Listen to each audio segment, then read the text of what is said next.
Back when nothing truly mattered and we hadn't had a clue.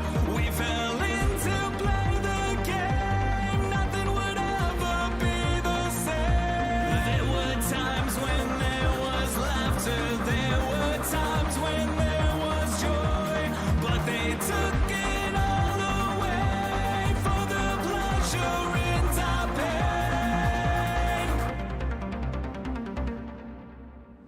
Welcome to our whole new world. Shine a light on everything. Please don't be scared for what we know. Welcome to our whole new world. All the lie you tried to hide away from the scars we made. This is your chance to understand. We did not design this plan that was built for you. There's nothing you can do. This is my warning. This is your sign that you can't go run and hide. We will fight for you. You know it to be true.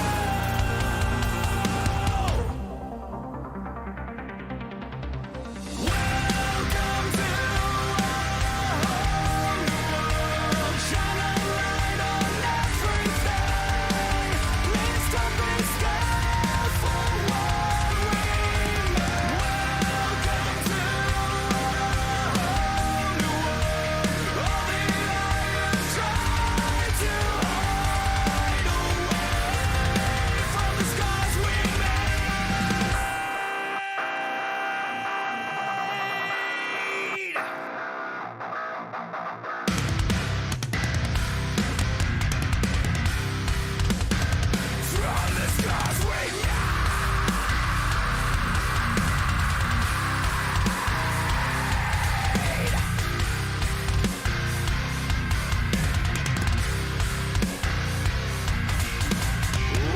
Welcome to our whole new world. Shine a light on everything. Please don't be scared for what we made. Welcome to our whole new world. Shine a light on everything. Please don't be scared for what we made. Welcome to our whole new world. All the lie you tried to hide away from the scars we made. Welcome to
for another RSR Next Generation Cup Series race. This time going a little throwback style at the simulated old Atlanta Motor Speedway.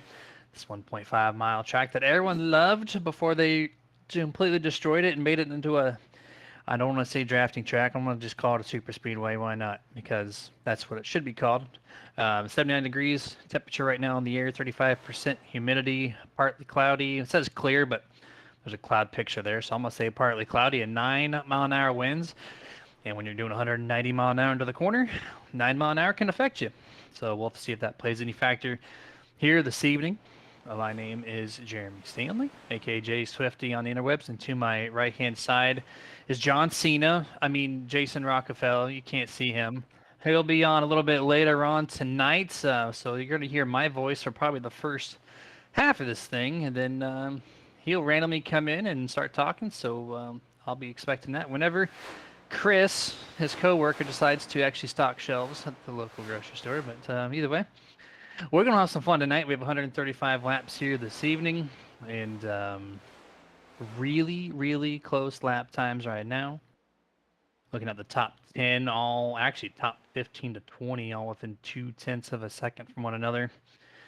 Gonna be pretty cool to see this track back in action. I love this track. It runs so well, and with the next gen cars, I don't know if I've actually seen too much that goes on with this car and track combination. So you guys are in for a little treat, and keep me entertained, please, for this first half bit of the race. Chats are open on YouTube and Facebook. We've had a little bit of quietness over the past couple weeks on that end, so just kind of advertise to just have fun with me and chat away, and we'll see what we can't come up with together here. And recap on the points. Nate Campbell is actually P1 right now with 3 wins out of the season. Ryan Bean has 2 wins. So those guys together take up the entire checkered flag count, 5 wins, all for the same team of Stealth Motorsports. So Nate Campbell, 11-point lead over Ryan Bean. Zach Strenthenall in third, 27 back. Andrew Little in fourth, 37 back. And Adam Boughton, your fifth place car, 44 back.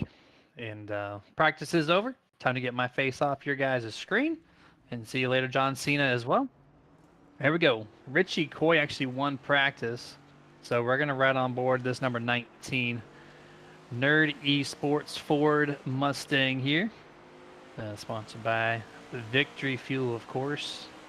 You can use his code at Koi19 or our code at Super Nerd, or RSR's code at simply RSR at checkout. Either way, it's going to save you 10%. Promoting all the brands here tonight. Victory Fuel, excellent drink, family hydration. It doesn't matter if it's for your kids, for yourself. It's got, as Dustin Less you call it, a bunch of goodies. Good on vitamins and yeah, a bunch of goodies. It's a great flavor. I've tried the punch flavored one, the red can, and the first drink I was kind of like, okay, but then the second, third, and fourth one I was like, man, this stuff's really good. So shout out to Victory Fuel. Let's gonna find their products at drinkvictory.com. And opening lap here for Mr. Richie Coy, running the high side in 3 and 4. That tells me this is his warm-up lap. Getting all the speed he can, which there's a ton of grip here on iRacing platform at the old Atlanta. I wouldn't call it a grip lane like you would back in the previous generation game, but there's definitely a lot of grip up there, and it proposes some really good side-by-side racing here.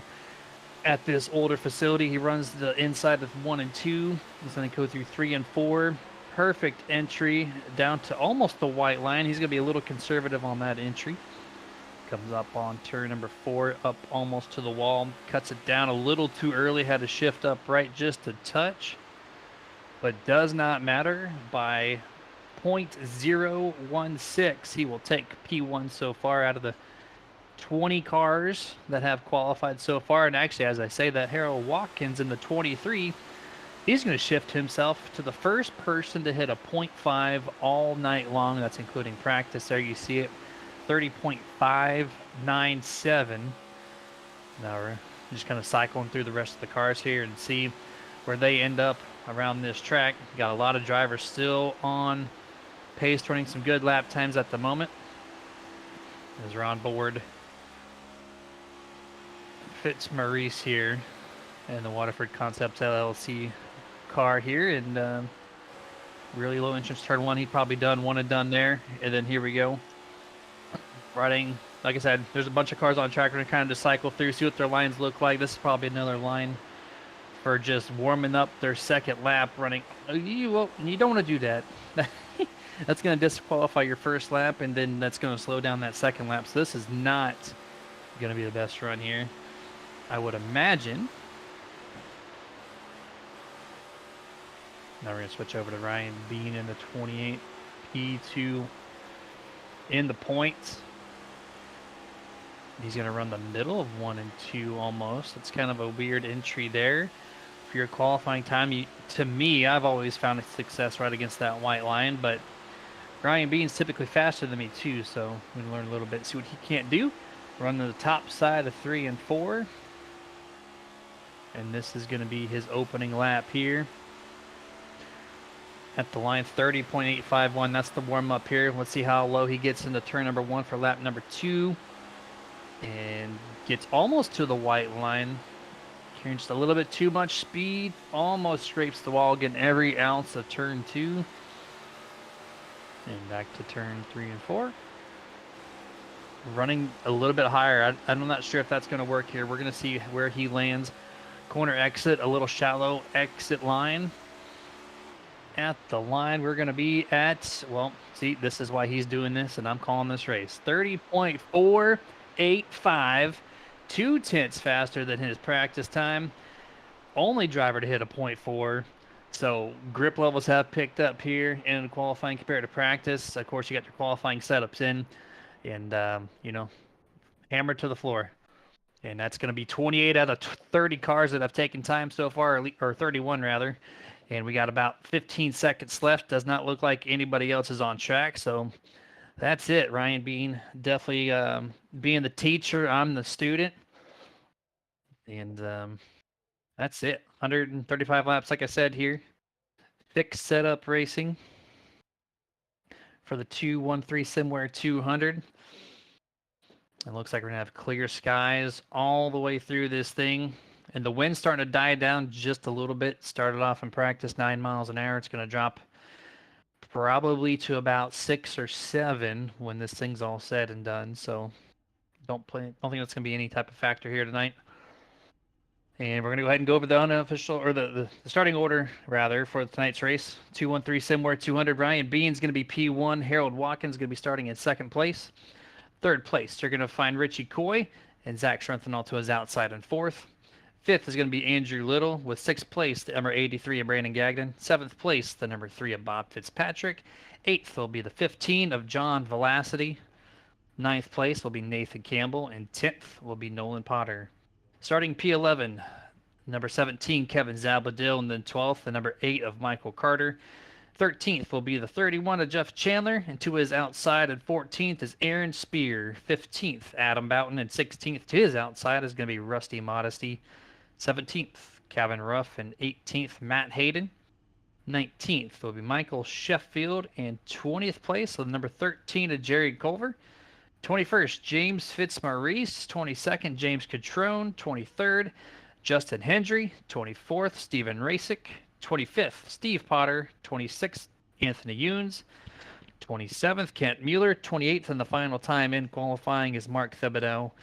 And the last three, sorted by their I ratings, is going to be Zach Wilson, Tony Ludi, and Robert Fitzpatrick Sr.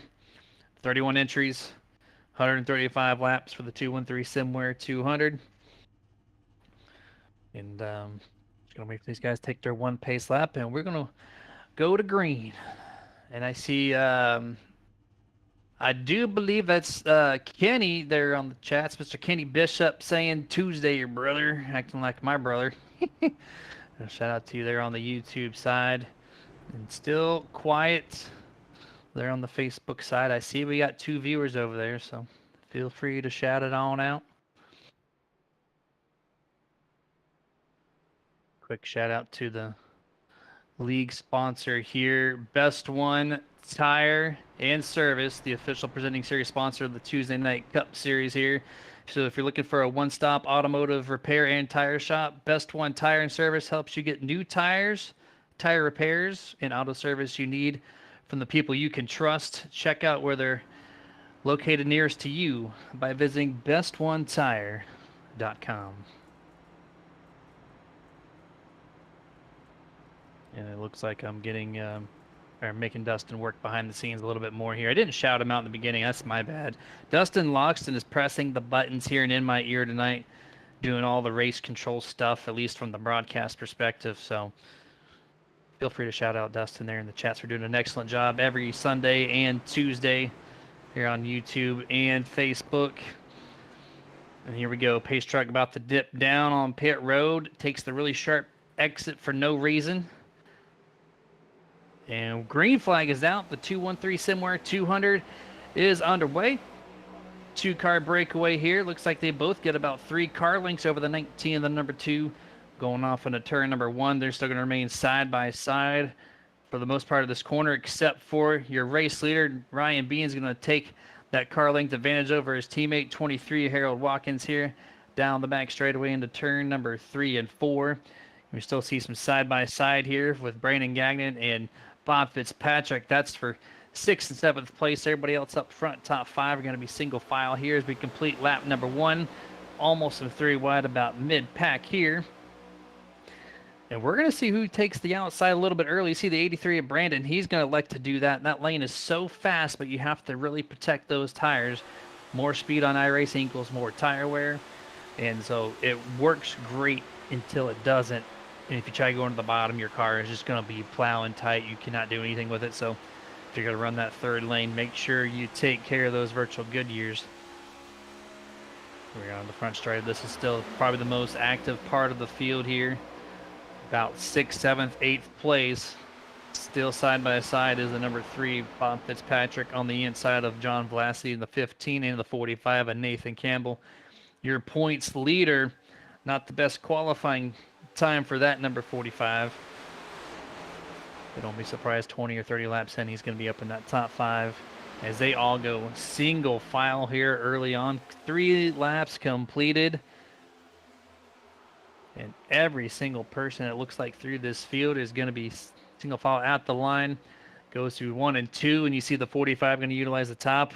Shifting back a little bit to the number 33 here. James Fitzmaurice on the outside of the number 85, Justin Hendry. Getting a little side draft to pull himself a nose length ahead. Gives up corner entry. But if you watch this center to exit, he's going to really just clear Justin, I think. Except for Justin has that draft. It's going to help him a little bit here, but at the line, 33 does make it happen. Takes that spot this time around. Puts him in 21st place.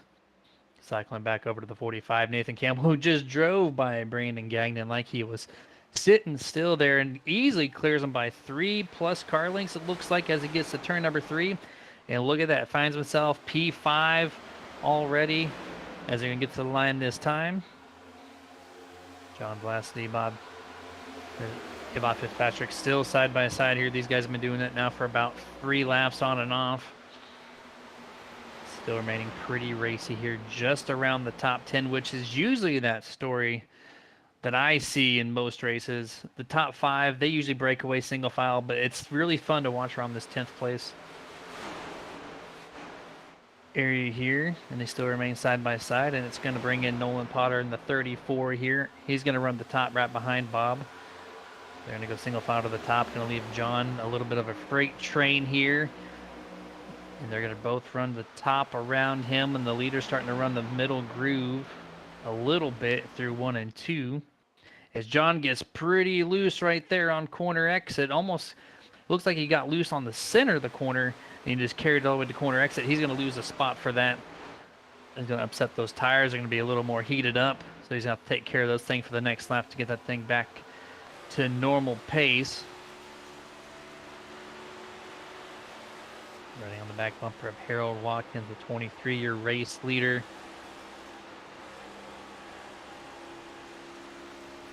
With it's hard to tell, but there is a Spider-Man visor on that thing on the left-hand side. That is the visor. That's kind of cool. It's a very like faint spiderweb pattern there, and of course the eyes on the visor. Really enjoy that. At the line, that time is going to be 8 down. Now on lap number 9, and right now Harold Watkins is pulling out to a decent lead over his teammates here. Richie Coy, the only person not from Stealth Motorsports to be in this top 5, doing a great job here. Really fast in practice, great qualifying effort. Tire wear is going to be king here. Who's going to be able to conserve the tires the best as they complete the 9th lap right now. A little bit of side-by-side action, looked like, from Andrew Little. Yep, as he's got number 34, Nolan Potter, on the inside of there, just on the top half of your screen, cycling to them now through 1 and 2.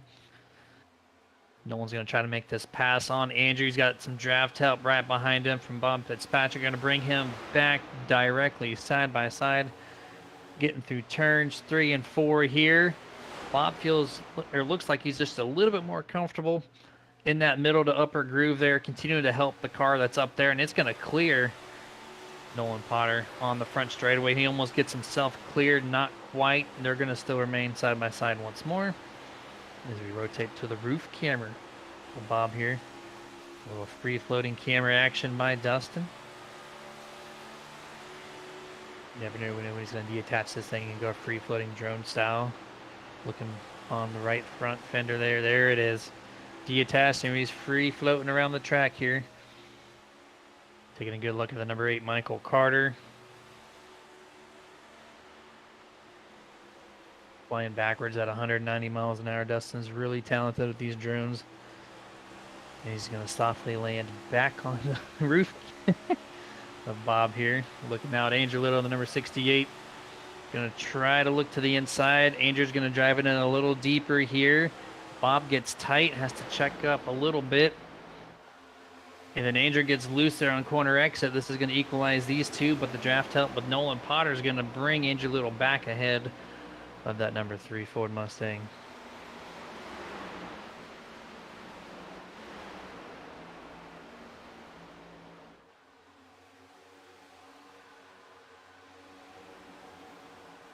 Going to be 13 laps complete this time around here. 54, Anthony Younes look like he's going to try to make a pass on the number 94, Steve Potter here. This is all the way back in 23rd, 24th. He's going to chase him up the track a little bit. Going to make the 94 Steve check up a little bit on corner exit. Does a good job to not hit the wall there, but now they're going to side draft one another down the front straightaway into turn number 1. A lot more space given this time on quarter entrance. I just think Anthony overshot turn 3 and really just pushed Steve Potter up, and he did a great job recognizing that situation and not driving across the nose of the 54. And they go single file here into turn 3. Then Adam Boughton on the inside trying to make something happen here. It's just Atlanta, this old surface, it just, you need to conserve this tire wear. And 15 laps in right now, this is probably the time in the race where you're going to feel it. As you see, Ryan Bean has taken the lead over. Harold did such a great job getting to that lead, taking about 5 car lengths. But I just feel like he overshot or overused the tires. And it's very, very easy to do that here at the old Atlanta. And you're going to see a lot of the cycling back and forth from these teammates because they all work together so much, so often. In this track, it just, you can't have an outbreak leader for super long time. These guys will just kind of cycle through with the best tire. Richie Coyne, the 19. I think you see a puff of smoke there on corner exit. That's the 19 hitting the outside wall a little bit here. Slows him up. Not enough for the number 2, Zach Strenthenall, to get to him. The 19 drives it hard into 3 to keep that space within a car length here. Corner exit, Richie a little conservative. Make sure he doesn't do that same thing on back-to-back corner exits.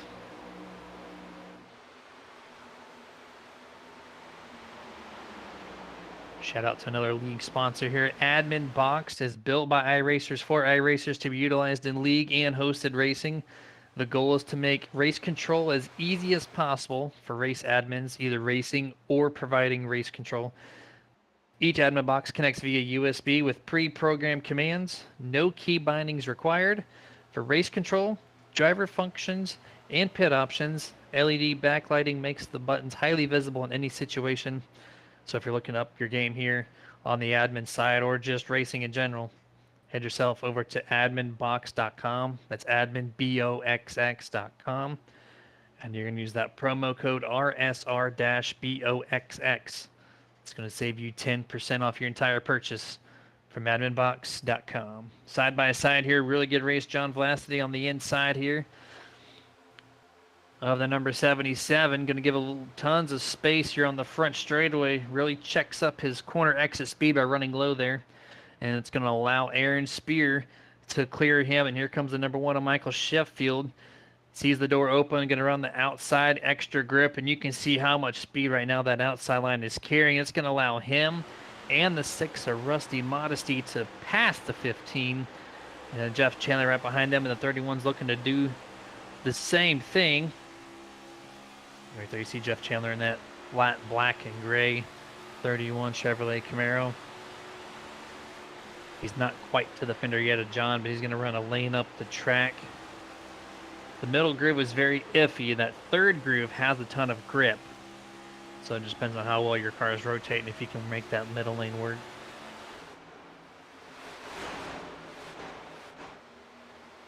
Good little battle here. This is about 10th through 15th on your screen, 10th through 16th. As here comes Cabin Ruff in the 99. Going to look to the inside of the 31, Jeff Chandler here. This is a battle for 15th amongst these two. Cavin's going to run him up the track a little bit. Jeff recognizes that, gives him enough room. About a half a car length in width separates those two directly side by side now. As John is still trying to make some moves, but he's going to check up the 99 a little bit here. He's going to have to back up the corner entrance, and it's going to allow Jeff Chandler in the 31 momentarily to have that spot. But when you back up that corner, it really pays off really well, because on corner exit, he's going to take that back over, almost a little three-wide situation with this 51. All of a sudden, Zach Wilson, over contact here. Cabin Ruff hits the back bumper of the 77 Aaron Spear, and then Jeff Chandler did not check up in time. He's going to hit the back bumper, and then all of a sudden the 51 of Zach Wilson's going to bounce off the wall. So a lot of action going on right here just outside the top 10. And somehow I thought Aaron was going to go around and did not. He was able to save it mid-corner, 22 laps in. Hell of a job there. As we're going to kick it over to the Nerd TV replay and take another look at this one. This is the corner before turn 4 exit. We're going to see here, this is Aaron Spear in the 77. Goes into turn 1. And just a little bit of the 77 coming down. Cabin Ruff and the 99 moving up the track. They find each other. You can't run the same real estate. They make just enough contact to kick them loose. And then Jeff Chandler thought maybe he was going to get on the gas a little bit earlier than that.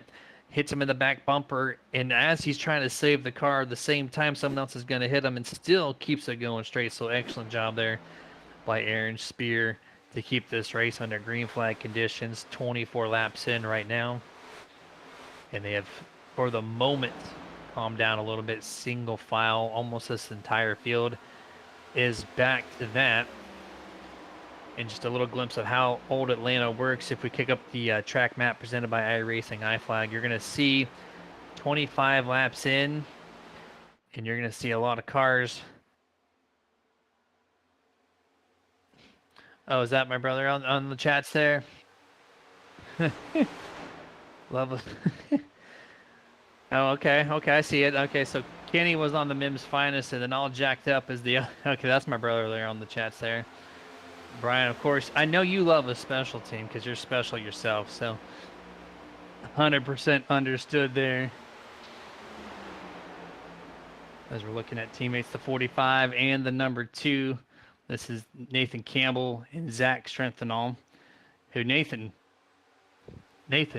Campbell has worked his way up from 9th to 2nd. 7 positions moved up.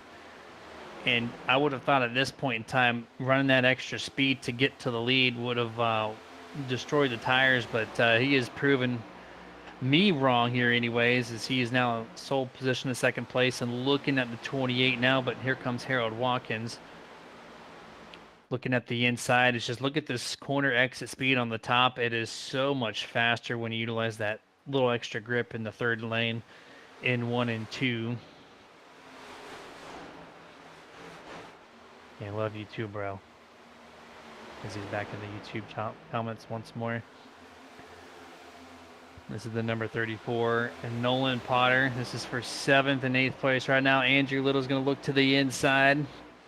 They're going to go side by side here. Brandon Gagnon right in front, who the 83 has been utilizing that top lane, I think, for the most part of this entire race.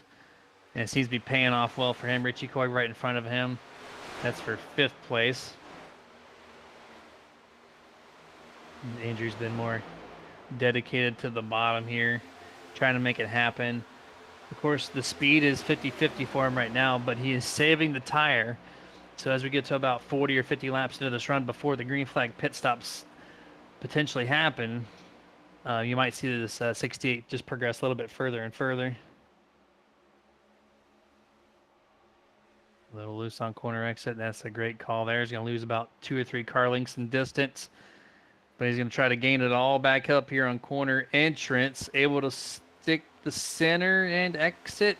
And the Brandon chokes up the 34 just a little bit there. It's going to allow Andrew to make up that ground he lost a half a lap ago.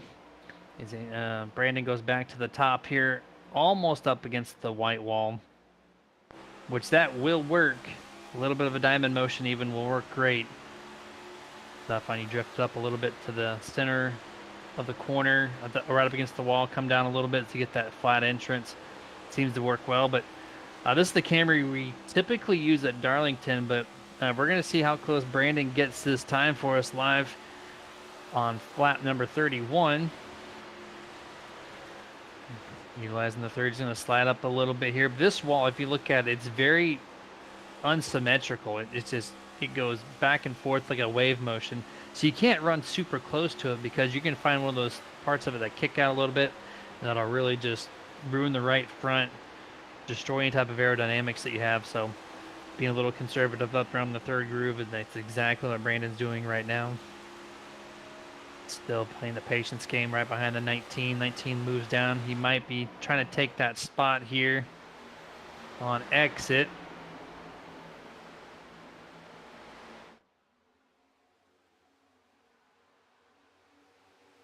You see Andrew still trying to run the bottom there. Just cannot make it happen. Cycling back a little bit further here. This is a battle for 11th, 12th, 13th, 14th. These guys have just, they cannot separate from one another right now. Providing some pretty good coverage here on my end. And for you guys watching so far.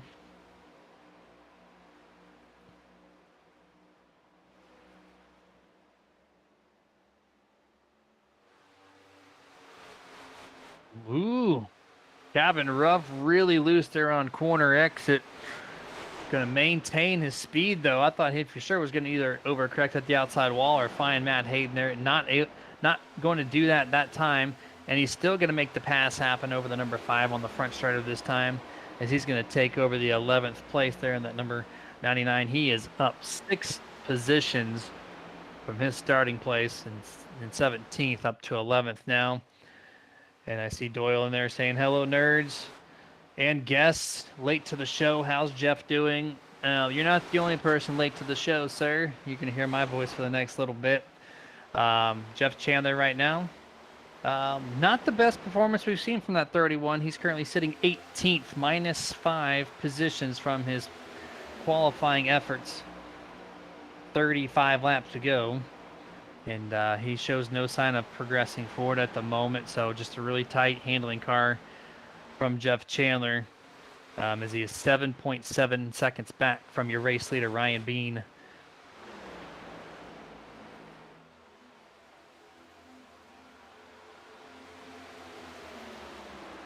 See special plays saying Brandon's got Jeff all day. Well, at this time, you're not wrong. Up 11 spots difference there. So maybe there's some communication to be had between Brandon and Jeff to get Jeff a little bit further up into the field, maybe top 15, top 10 at most. That's basically where you'd put Brandon, who's currently 7th, as we're just kind of cycling through the top 5 right now. You see the different lanes being utilized just by the leaders alone, and then these guys a little bit further back, running more toward the bottom half of 3 and 4 anyways here. As number 3, Bob Fitzpatrick looks to be coming down pit road here. Unsure if that's scheduled stop or not, but he's the first one to take a crack at pit road here. Well, here comes a couple other cars. 13, Jerry Culver. So that's 2 cars on pit road. So we're on lap 37. This is the first of the green flag stops. So this opens that door for everybody else to maybe come down pit road here. We'll have to see in the next few who else is going to take. Ooh, Richie Coy, I don't know how you just saved that. Oh my gosh, that car was all but wrecked, and somehow he keeps it straight. We stay green. This is going to present 3 wide here in turn number 1, as we're going to kick it to the Nerd TV replay. Look how loose Richie Coy gets. He's about 15 degrees off axis right there.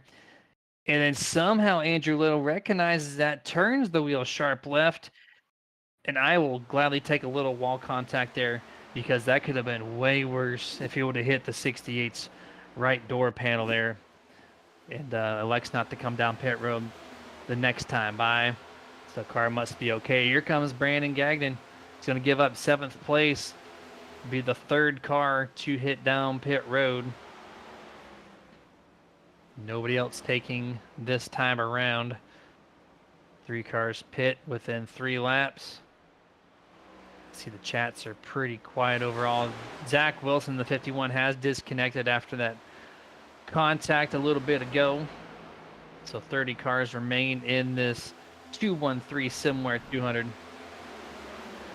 Michael Sheffield with some problems now that number 1 getting pretty loose. He's going to lose a few spots here on the front straightaway. Turn 4 is starting to be troublesome here for some of these guys, especially from the Nerd Esports camp. We're going to see a little VHS rewind here. He goes a little off track. Very late exit getting loose. Usually you see it before they get to that part of the corner, but great job hanging onto it. Cuts the grass a little bit there on the first kink of the front straightaway. Able to maintain. Green flag still. I'm just kind of cycling through here. Contacts I see up front. Number 2 is Strengthenol hits the wall, P2. Now he's going to be passed by the 23 Harold Watkins as the camera pans over to that battle here for 2nd and 3rd. And Harold's going to take that position back from the double bubble Camry of Zach Strengthenol.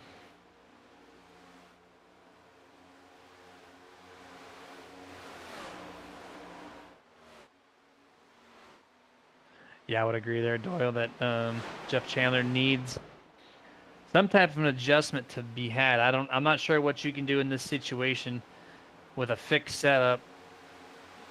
It's very, very tough. It's going to be a driver adjustment on how to, lift in certain spots, get on the gas a little bit, maybe roll the throttle a little bit more, a little bit less. I'm not too sure, but he needs to at least be in the comms with his teammate Brandon Gagnon to figure out what he needs to do to make his night run a little bit better here. As we're almost a third of the way through of tonight's event, presented by 213 Simware. Getting feedback that the 99 Calvin Ruff is going to be giving up 6th place. He's coming down pit road this time, and it's going to be in front of a bunch of cars here. Comes down below the white line. Plenty of time there. And here comes the 28, 23, and the 2 Stealth Motorsports all running through, giving up the race lead. 4 cars on pit road this time. Nolan Potter just pitted the lap prior. He's off in exiting turn 2 right now. Number 8, Michael Carter's coming down pit road. Here comes the 45, Nathan Campbell.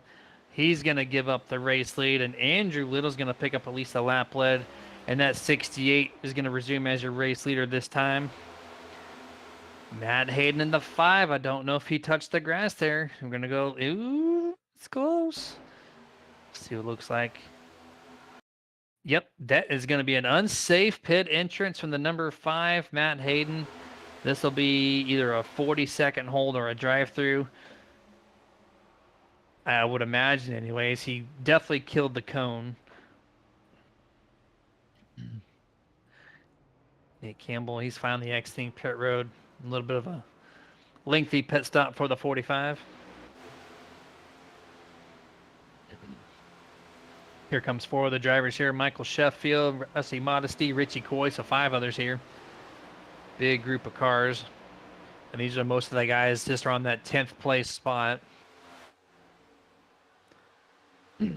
31, Jeff Chandler. He's coming down pit road this time. The 88 as well, Tony Ludi. He's calling pit road 3 wide here. Really tricky as you got Kevin Zabadil also pitting, cutting that really close here from the drone camera. You're seeing it. Bob wants to go 3 wide. Going to be closed up by the number 10, Adam Boughton. Not going to let that happen. Oh, and Ryan Bean makes contact with Bob Fitzpatrick as they both slide up, trying to get around James Catrone in the 38. They're still going to clear him. We still remain green flag. That could have been a huge wreck right there.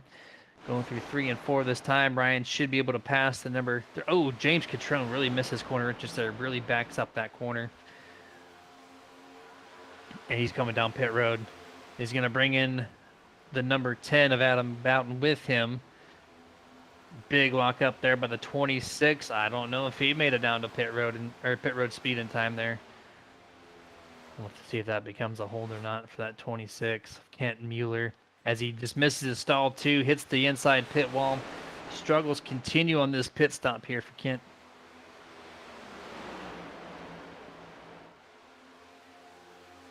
Bob running right in front of Zach Strenthal and Brandon Gagnon right now. This is for 4th, 5th, and 6th on your screen. Brandon running the inside for the first time here. Oh, Nate Campbell on the 45 hits the wall there late. Corner, center to corner entrance into turn 2. Didn't really lose any time, but definitely hit a little to push in that right front fender. As the number 2 clears Bob there on corner exit turn 4.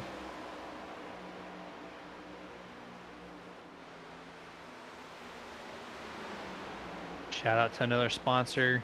Waterford Concepts LLC is the leading. There's a leader in engineering, 3D printing, 3D scanning, and composite manufacturing, focused primarily on automotive, RC, and motorsport. Waterford Concepts is your shop to make ideas a reality. Visit them on Facebook at facebook.com/Waterford Concepts. And I think this is also a great time. We're going to kick it to our first picture-in-picture commercial break. We'll be back in just a few laps.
And back to full screen action here. 57 laps in this race at a scheduled 135. We're getting closer and closer to the halfway mark. And I see Brian saying Wilson needs a caution. Well, Brian, Wilson's out of the race. So I don't think a caution's going to do that 51 any justice. But we are focused on the race leaders right now. Nathan Campbell got about a 2-car length advantage over his teammate, 28 Ryan Bean. And then about 5 back from that is the number 2 Zach Strenthal. Then 5 to 6 more back after that. It's going to be the 34 Nolan Potter. And Bots Patrick in that 3 Ford Mustang is your top 5 so far. 6 through 10 with the Waterford Concepts LLC top 10 recap. Brandon Gagnon started 6th up, or staying in 6th place, so not really too much movement from that number 83. And then you got Andrew Little, who's down 2 spots from his qualifying effort. It's going to be in 7th. Richie down 5 from 3rd to 8th. Just cannot get the long run going to that number 19. And then a big mover here, Rusty Modesty up 7 spots from 16th to 9th. Doing a great job putting himself into the top 10. And then Michael Carter's going to round out the top 10, up 2 spots from his qualifying efforts in 12th. And that really great looking paint scheme, or skin. Sorry, I have to do that. That Ariat Chevrolet Camaro looking excellent out there here tonight. And what's more, that was your Waterford Concepts LLC top 10 recap. As we are on lap number 60 now. And I don't know if Dustin was able to bring up the track map before as the 15 gets loose there. Let's see it. There we go. The iRacing iFlag track map. This is 60 laps in Atlanta. Almost every ounce of this track is being utilized except for the back stretch. Now turn 3. Now a little bit of a gap there. But outside of that, these guys are just scattered all over this 1.5 mile facility. Not even halfway in. This is green flagged. All 60 laps so far have been green flagged. So there was a couple of close calls for sure. And if you look on the roof camera here, the 45 Nathan Campbell, you see lap traffic ahead. You see about 4 or 5 cars on your screen as they go down the straightaways here. Through turns 1 and 2, you'll see exactly how many as they get to the back stretch. 1 car going low, getting loose. Looks about 5 or 6 that are in his sights. So I would say in the next, I don't know, 15 laps or so, those might be a factor. Because everyone has the preferred line at Atlanta. There's no true, this is the racing line. So the leader has to decide it when it gets to him. Where do I put the car? You can do some homework while you're trying to catch them. But at the same token, you're trying to keep your teammates, which happens to be one of the fastest people in the league, Ryan Bean, behind you. And try to save your tires. So it's a little bit harder than what you would expect if you're not used to racing at the old Atlanta Motor Speedway. 63 laps in now. Getting really close. And I'm going to wait for him to key up, but I think Jason Rockefeller has just entered the booth. We're going to make sure he gets all wired up and set up for the last half of this event. Basically right on time, too. He said he's going to be late about halfway through the race, and here he is. But whenever you're available, man, just key on in. I hope they've been ripping, man. I really wanted to see the first half of this race, and I'm glad that I'm able to catch the second half. And good evening to both of you guys. Sorry, obviously, a little late. Had to do some real-life work stuff going on. Worked a little bit of overtime, but hey, I'm still here to catch the second half of this race. Oh, yeah, I'm happy to see you guys. I'm happy to see these guys on action. We talked about, obviously, last week how it was going to be Legacy Atlanta, and I was so stoked to hear that it was going to be Legacy Atlanta because I had not seen a next-gen race here on the old surface. So, I mean, how has it been tonight, man? Well, we're going to bring up the iRacing iFlag track map one more time. We're about halfway in. No cautions. We've had 2 very close potential wrecks. And outside of that, it's been a bunch of this, 3, 4, 5 car packs, a couple of them. And then it's been a lot of single file for the most part. And that's about it. It's been very clean, very fun to watch so far. Not disappointing, that's for sure. Yeah, I can see that, really. I mean, obviously, in the Stealth Motorsport, guys, whoa, is one driver really sideways in front. That's Michael Sheffield coming off turn number 2 there.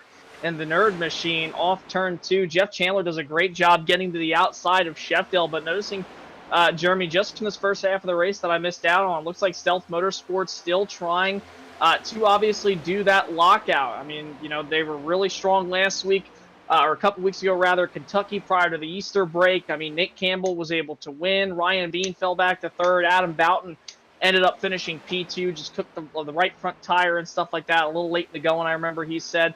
But Nate trying to make it 2 in a row here. Yeah, and it was a 2-star strategy, I believe, of what it was. And, I mean, Nate still showing that same speed like he did at Kentucky a couple weeks ago. Yeah, 100% there. Five checkered flags so far this season, and it's been all Stealth Motorsports. They're trying to claim it to have every single race this season theirs. They want to complete the sweep, which is almost unheard of, really. And my brother's on the YouTube chat there, Jason, saying, "Don't be late again." That's all he said. Yeah, I'm going to try the best I can. I can't control sometimes my work schedule and whatnot. If they need me, they need me. I'm just glad that I'm able to be here because I was really excited to call this race with you guys tonight. And like I said, I'm glad that I'm here for the second half of it. I know I missed it, but hey, no cautions. Looks like everybody's still keeping it clean and green. How's the tire wear been tonight, though? That was one thing I'm interested to see. I've already, out of the few laps I've seen here since I joined the broadcast, I mean, these guys look like they're slipping and sliding all the way around. It's multi-groove almost. Well, they started the race running 31 zeros, 30.9 on the conservative end. Their qualifying was a 30.5. Their pit stop, they were at a 32.1. So just over a second of slowdown, which old Atlanta and the previous gen Cup car, you would be about 2 seconds back. So but there's still some tire wear to be had, but it's nowhere near previous. I'm noticing there's a lot of different strategies too, Jeremy. Kind of like what we saw last night, obviously, in the Mach 1 Performance Cup Series. Remember that race? It was really, really interesting at Martinsville. A lot of guys elected to take different tire styles and whatnot. Really cool race for sure, and who was going to pit when, and all that other stuff. So it was awesome to see. Same thing with the Northwest Truck Series I called last night. It was a long green flag run towards the end of the race. You saw various different tire strategies. You're seeing the exact same thing here tonight for the RSR Next Gen guys. And I'm seeing lap 43, I'm seeing 42, 36, 47. So it looks like these guys will probably pit here right before lap 100, if I had to guess, around the 90 to 100 mark. I mean, you just see the tire wear. It's crucial. The best lap from Nate Campbell was a 30.53, like you mentioned, Jeremy. His last time around, nearly into the 32s. So tire wear is definitely a huge factor here tonight for sure. Yeah, they could do one more pit stop and be okay, but it's 2 long runs to be had, so you really have to just take care of those tires. Early in the race, we saw drivers shoot up through the field real quick, with the exception of the number 45, who started 9th, quickly found his way into 5th, 4th, 3rd, 2nd, and just did not let go. But everybody else who made a charge early, 15 laps later, they found themselves back to their original position, if not further back. So it's just something you have to do, is take care of the tires. The outside lane here has a ton of grip, but that also equals a ton of tire wear. So we've seen some people scatter on the bottom, middle, top. It's been very driver friendly when it comes to lane choice. I feel like too, Jeremy, I don't think this tire, I mean, yes, it has a lot of wear, but obviously I don't think it has nearly as much wear as what you would see in the Xfinity car, the truck, or the old Gen 6 car compared to this Gen 7 car, due to the tire wear not being as crucial like it was with the old Gen car. Also, the wider tire model and whatnot. It's been very interesting to see. Here we go, though. Pit stop starting to happen. Brandon Gagnon, he comes down pit road, pits all the way from inside the top 10. And the 83 machine is going to be the first to probably open up the door for pit road to be open and have these green flag stops start for probably what would be, I would guess, the final time of the evening these guys would have to stop. They actually might have to come down one more. Brandon Gagnon actually was the 3rd car on the first pit cycle that we had. And that was about, 35, I think, roughly there. And so now he's come down lap 75, so it's about a 40-lap stint there. 40 laps, let's put him about lap 115. So actually, I think they're going to have another green flag stop here to come. Number 3, Bob Fitzpatrick, he's down. He was one of the first half to come down pit road as well, which took about 10 laps, Jason, to go full green flag pit stop cycle. So we're going to see probably a more spaced out one, as you see the 13 Jerry Culver. He's down pit road, the third car to make it down there. And yeah, I would expect this pit stop cycle to go from lap 75 probably to in the 85 lap range. Yeah, more than likely, I would say so. And maybe you could see some guys stretch it as far as 90 possibly, if they can even really make it that way. And remember, I don't really think it's necessarily the fuel here that you got to worry about, Jeremy. It's those tires. There's certain racetracks like the old Atlanta Motor Speedway where you can go an entire fuel run, but the tires are not going to last. It's kind of like what we saw, if you could think about maybe even like a Darlington or a Richmond. Obviously, the tires can't go 140 laps.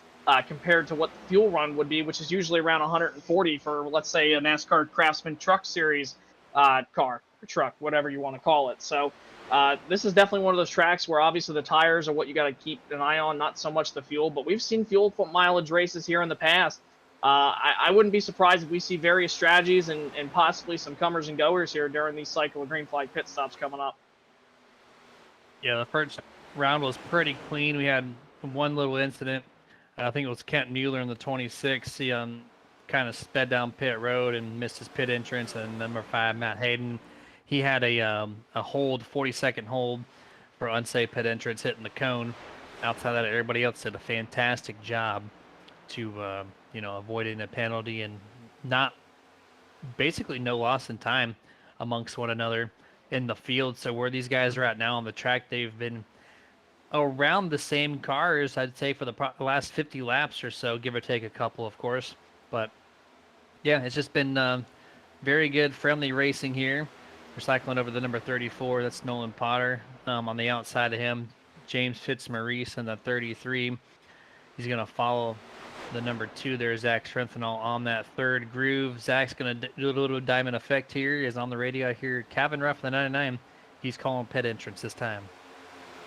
And he'll be coming to the pit road this time by. He's currently in that 11th place in that number 99 BestOne Tire and Service Ford Dark Horse. So you can already see him starting to inch his way down to the white line. There he goes, right down to pit road. Not nearly as tricky as what would be the new Atlanta Motor Speedway configuration, where in real life you have to enter on the back straight away, but in the sim you still have to enter off turn 4 when you're going upwards of 175, 185 miles an hour trying to come down to what, Jeremy, 55 miles an hour? It's really tricky to do that in the middle of the pack. So these guys have a little bit of an aid with, obviously, the green flag pit stops compared to New Atlanta, and then obviously here tonight at Old Atlanta. So that's always nice to see. But again, it's really, really easy to overshoot that pit box, or not pit box rather, but the pit commitment line. So we've seen drivers in the past go down there and just completely miss it. So it could be something we might see here during this green flag pit stop. It's very bumpy down there. Getting down to speed, if you got some people behind you, yeah, it does become very tricky. And that line is one of the shorter ones at any track that the NASCAR Cup Series goes to, at least on the old circuit there. As you see, the number 27, he's down pit road, coming to the service of his virtual crew here. That's Mark Thibodeau. And then I see Doyle Lawrence saying, "Go Jeff Chandler, minimize the mistakes on pit road." Great first entrance here. Roy's him got down pit road for the second time. He's currently holding 7th place as he just let his teammate Brandon Gagnon pass him on the outside. Of course, he's got much fresher tires at this point. Complete different cycles amongst these two guys. And looks like he's not going to take pit entrance this time either. But yeah, he's doing a little bit better this second set. The first one he was not great at all. That 31 was down 5-6 positions from his starting spot all the way back to 18th or 19th, I believe was his worst position on the track. And now sitting inside the top 10. I know we've had some people pit, not a bunch though, so that tells me that 31's been a little bit better in the middle of this race. Yeah, it looks like it. I mean, his lap times are pretty solid compared to everybody else's, but Jeff Chandler pitted at lap 46, so he's also got a little bit fresher tires, and he's in 7th, up 6 spots from where he started, doing a great job. But he'll have to pit here pretty soon for sure, just like the rest of this field that you're going to start to see. Again, these guys pitted at lap 42 all the way to 47. Some even, I believe, possibly even 48. So that window will be opening up here pretty soon. And just like I said with Wesley Outland, my colleague, in last night's Las Vegas Truck Series event for the Northwest Truck Series, it's like a waiting game, Jeremy, when it comes to a race like Atlanta. You might not have the great side-by-side action the whole time like you're used to seeing, but at the end of it, especially towards the end of these races, how many times have we seen a Atlanta race be won in the pits or due to fuel strategy, especially in the early 2000s? You saw that a lot. It's kind of like a game of chess. Oh, no, Ryan Bean up into the wall off turn number 2. Allow the number 2 to pass him here. About a 5 to 10 mile an hour difference between those two.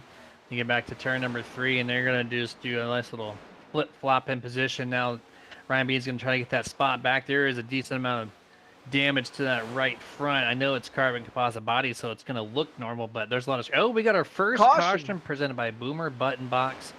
First one of the night. Almost made it to 100 laps into this event. Look out, boys. They split in the gap, 3 wide here. No one's going to almost spin it back into the field, locks it down before he goes across the white line. And we're going to take a look at an RTV replay and see exactly what happened here, Jason. Yeah, real quick, before we obviously dissect what happened here, Jeremy, what lap are they on right now? 86. So Harold Watkins just pitted. Kevin Ruff just basically pitted. It looked like right there the 94 kind of came up the racetrack. 13 maybe came down. We'll take another look at it there. I was looking over at the pit lap counter so far, but yeah, it looked like Culver hit the wall, I believe, and yeah, he does. You're going to see this 13 Milwaukee machine go all the way up to the safer barrier in 2. He just comes down, and then right in the path of Steve Potter, doors him right there. They both go for a wild spin down the back straightaway here in Atlanta.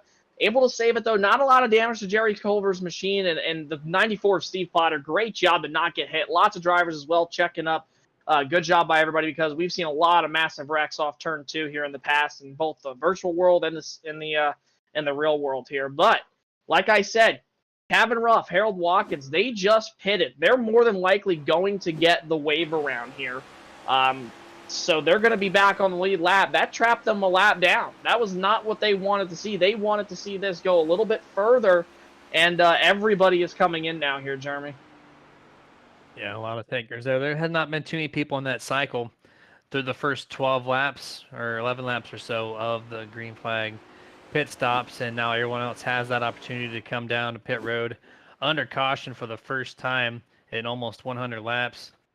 And yeah, it's going to be interesting to see who got caught a lap down, who's going to be able to take advantage of the situation, who's going to not and lose some time. We've seen heavy hitters before. I think it was Ryan Bean got caught up in something at Bristol and got put back by a penalty of some sorts, and there's quite a few others.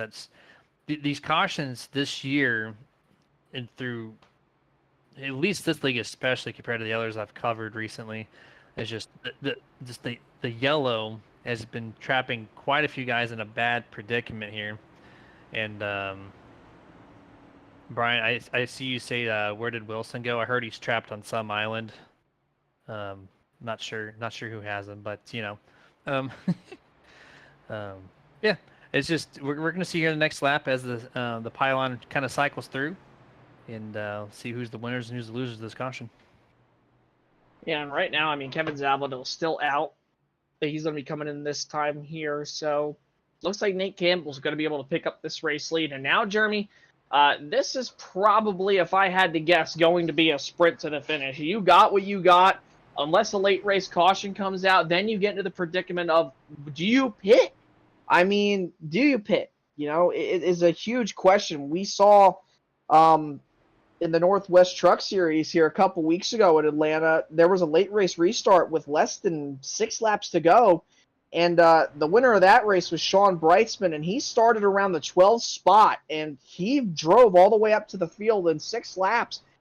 So tires are going to be crucial here in these last, 40s or so laps, or 30 or so laps coming up here. So you really got to take care of them.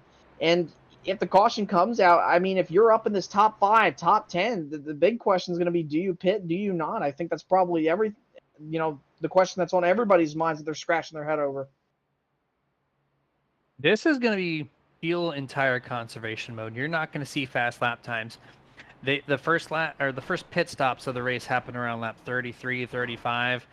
And then we saw the 83 at Gagnon came down around lap 75, so that was close to a 40-lap stint for him. Right now, we're coming up to 91 laps into a 135-lap event. That's 45 laps. And then we're partying at the one to go here this time, which will it's about 43 laps on the fuel run, entire run. Can they make it? They have not shown it. They did 44 on the first. Actually, there. Thank you, Dustin, for that clarification. So it's on the edge. It's on the edge. Some did not do it and came down early. Some have made the distance. So if they stay green the rest of the time, Jason, I think we're going to see just some cars fall to the back early, trying to save where they can. And we're going to see some people just, knowing that they can't do it and just trying to see where they can't finish up tonight. Jeremy, I think your winner's going to come out of this top 5 with how strong they've been here tonight from what it looks like between Ryan Bean, Nate Campbell, Richie Coy, Nolan Potter, and Zach Strenthal. I mean, Richie Coy is pretty much in a Stealth Motorsports little bundle here. So he's got to try the best he can to get around these guys. He's only got to pass 3 of them, basically. So he's got to get past Nolan, Ryan, Nathan. This is going to be really interesting, but I honestly believe here, Jeremy, that this race is going to be won from this top 5 or these first 3 rows for sure. Well, the speed, at least from this front row, a strong chance for that. Is there a little bit of a gap there? Nolan Potter tried to close the gap in the last moment. Not sure what that was all about, but here we go back to green flag action here, resuming on lap 92 of the scheduled 135 laps for the 213 Simware 200. Number 2, Zach Strenthal is going to take a quick early look there underneath the 19 of Richie Coy, as they're now finally close to being up to speed here down the back straightaway. Getting a little bit of that side draft really close to his left rear fender. Drives it deep into turn number 3. And he's able to make that pass happen, no problem, back to single file through the top 10. Yeah, everybody's back double wide from pretty much on back behind Adam Boughton in the number 10 machine. You see Michael Sheffield and Rusty Modesty. They duke it out going into 1. Modesty will take the advantage on the bottom, but here comes Sheffield with a head of steam off corner exit in turn number 2. Down the back straightaway, Catrone and Velocity, they battle side by side. Ludi trying to get to the bottom of Anthony Ludi, or rather Justin Henry, in that 85 machine up on the top side here. So everybody fighting for every position. They know that this is what they got. They got to conserve, or you got to run like hell to try to get to this finish. Big group of car here, still within this 10th place range, and this is where it's been, Jason, for the most part of this race. Is the top 5. They've been kind of mixing it up. Nothing too drastic, but this top 10 has just been really grouped up and presenting some great content here so far through the first 93 laps. And it doesn't look like it's going to change here in the back half of this event. Looking at James Catrone in the 38, looking to the inside, number 85, Justin Hendry. Not going to be able to get anywhere near him as Justin gets an excellent launch off corner exit turn 4. Now we're going to go to the outside of the 15, John Velocity going through turn 1 and 2 this time. Yeah, great side-by-side action here in the middle of the pack. You see Catrone working to the bottom now of Michael Carter, but Carter's still trying to work on that top side like he's been doing the last few laps. Look at this little group of cars. It looks like they're racing at the new Atlanta here with how they're going 2 by 2 by 2 by 2 by probably another 2 as they hit the line this time by. Everybody's still side-by-side back here, but look at this. Up front, you see from the onboard of John Blasity, battle for the lead. Nate Campbell goes to the outside. Oh, it looked like he got a little loose, I believe, on corner exit there. He's going to open up the door for Ryan Bean to go back up top. And just like that, they swap positions here as they head back into turns 3 and 4. Ever since Nate Campbell got to P2, him and the 28 of Bean has just been back and forth all night long here. Taking another look to the inside on the front straightaway. We're going to see Ryan probably, nope, actually he's going to take it a little bit low right in the middle, which this is the toughest part of the corner to run. You get the grip lane on the 3rd groove. The fastest qualifying lane is on the bottom 1st groove. It's usually the middle groove that kind of like is a 50-50 zone of it's either going to work or it's going to really slow you down. And Ryan Bean so far has found some magic right there in that middle and is able to utilize it. Clears the 45 Nate Campbell, and off corner exit 4, he does secure the race lead once more. I think what Nate needs to do is right now, he just needs to keep himself in check, save a little bit of tires, because if there's one thing that Ryan Bean's weak spot is, when we've talked to him in these post-race interviews, Jeremy. Like you think about Kentucky a couple weeks ago. What did he talk about? Man, I just got to get better at saving tires, and Nate is better than me at that. And look at Nate. There he goes to the race lead now, and 3 and 4, probably not saving any tire going through there. Ryan Bean's going to have to save tires now. That's the best thing that you could do when you're running second. Learn from the guy in front of you. Keep him in arm's, distance, or at least reaching distance, but don't let him get too far out while you're still saving. That's the hardest thing to probably do, Jeremy. And I know you talked about this with me a couple nights ago, I believe it was, or even just last night. You talked about how, or yes, it was the 0-1 of Nathan Bigart in last night's Mach 1 Performance Cup Series. He was on a 2-tire strategy, and Daniel Simmons was on 4 tires. And you said to me the hardest thing to do, in your opinion, as a driver towards the end of these races is save, but you're still trying to make sure that you have a comfortable gap to the car behind you. So Nate Campbell is in a really tough pickle here, having to make sure that he just saves enough, but he can also keep a comfortable distance between him and his teammate Bean. And that's at Martinsville, too, where it's a little bit easier, if you believe that, compared to this track. This track is just so abrasive, so bumpy. Cars are shifting everywhere, and the tire fall-off is so drastic. Even in the next-gen cars, like we already said, it's over a second of fall-off from lap 1 to lap 35 into a run. And his car is really fast. He's got something down. And remember, this is a fixed setup league. So he's really got something dialed in his driving style that's preferred for not only speed, but also tire conservation at the same time. And so he's got the magic trick. He's just going to be able to, capitalize that as we have 34 laps to go in this event. Yeah, great side-by-side action right here with Zach Schrenthal and Michael Sheffield, who's continuing to move up despite that car looking pretty loose on corner exit. Doing a great job mixing it up here with the Stealth Motorsport guys. You see Zach Schrenthal almost gets up into the wall on corner exit, but Michael Sheffield didn't have the best exit speed. Now they go into 3 and 4. Opens up the door as well for Rusty Modesty in the 6 machine. Look at the run he's having here tonight.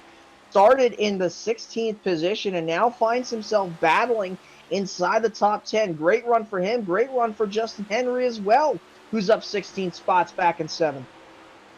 I'm glad we got this free-floating camera back. Did some software, hardware adjustments on the broadcast rig, and it has opened up this camera once more for us to fly around and land back on the roofs of these cars here as we're looking back at this big group of cars here. This is for third on back, and right now side by side the number 1 and the number 2. That's Sheffield on the inside, Strenthal on the outside. Michael Sheffield in that 1. Shout out to this guy. Mid-pack all race long, started in 19th. Has utilized that caution to get the most out of his car. Now running in 5th and 6th place in these last few laps. So Michael Sheffield, excellent strategy, and let's see if he can hold on to this at least top 10, if not maybe even keep this top 5. That car's looking sporty as he's trying to get back underneath the 34 Nolan Potter once more. Yeah, I don't really think he's saving a whole ton here, Jeremy. He's running 30.8s. Most of the field's running either 30.9s or already in the 31s. I tell you, one guy who I think is saving is Nate Campbell. He lost about a 1.5-second gap to Ryan Bean, and now Ryan is running him back down. It was a 30.8 for Ryan last time around. For Nate, it was a 31.4. Jeremy, that is almost an entire second difference. That's half a second that obviously Nate Campbell is letting give up on the lap time sheet. That time around, 31.0. Ryan Bean, 30.9. So still fast, but Nate had to turn the jets on just a little bit there to try to make sure he can keep that gap back to his teammate here, all while still trying to save some tire for the end of this one. A little bit of cat and mouse situation. They were running neck and neck, right? And then Ryan Bean just drops off 2 seconds. Probably just to save a little bit, because I went back and looked and his car didn't get loose or anything. He just naturally fell off of speed. And then Nathan Campbell's like, you know what? I'm going to do the same thing. He took himself a few laps and just kind of fell back to the 28 just because he could. And now he's extending that gap a little bit more after doing so. As we're cycling through the field a little bit, 19, Richie Coy, 10, Adam Bowden, 85, Justin Hendry on your screen right now. This is for right at 10th place. That's where the 85 resides, up 13 spots from 23rd to 10th place. As you got your top 10 there on your right-hand side dropping down. And kind of see which manufacturers are where. Good to see 3 Fords in the top 10 right now, with Hendry being one of those cracked there. And Rusty Modesty, excellent performance from this number 6 car. Dude, I'll tell you what, this one of Michael Sheffield's, you look at them go 3 wide down into turn number 3. Rusty's going to put it down on the bottom, and he's going to mean business here. He's going to clear those 2 off turn number 4 and get a 2-for-1 special. Great move by Rusty Modesty and the number 6 machine to go from 6th all the way to 4th. Now side by side with Zach Schrinthal. This has been a really awesome battle back here.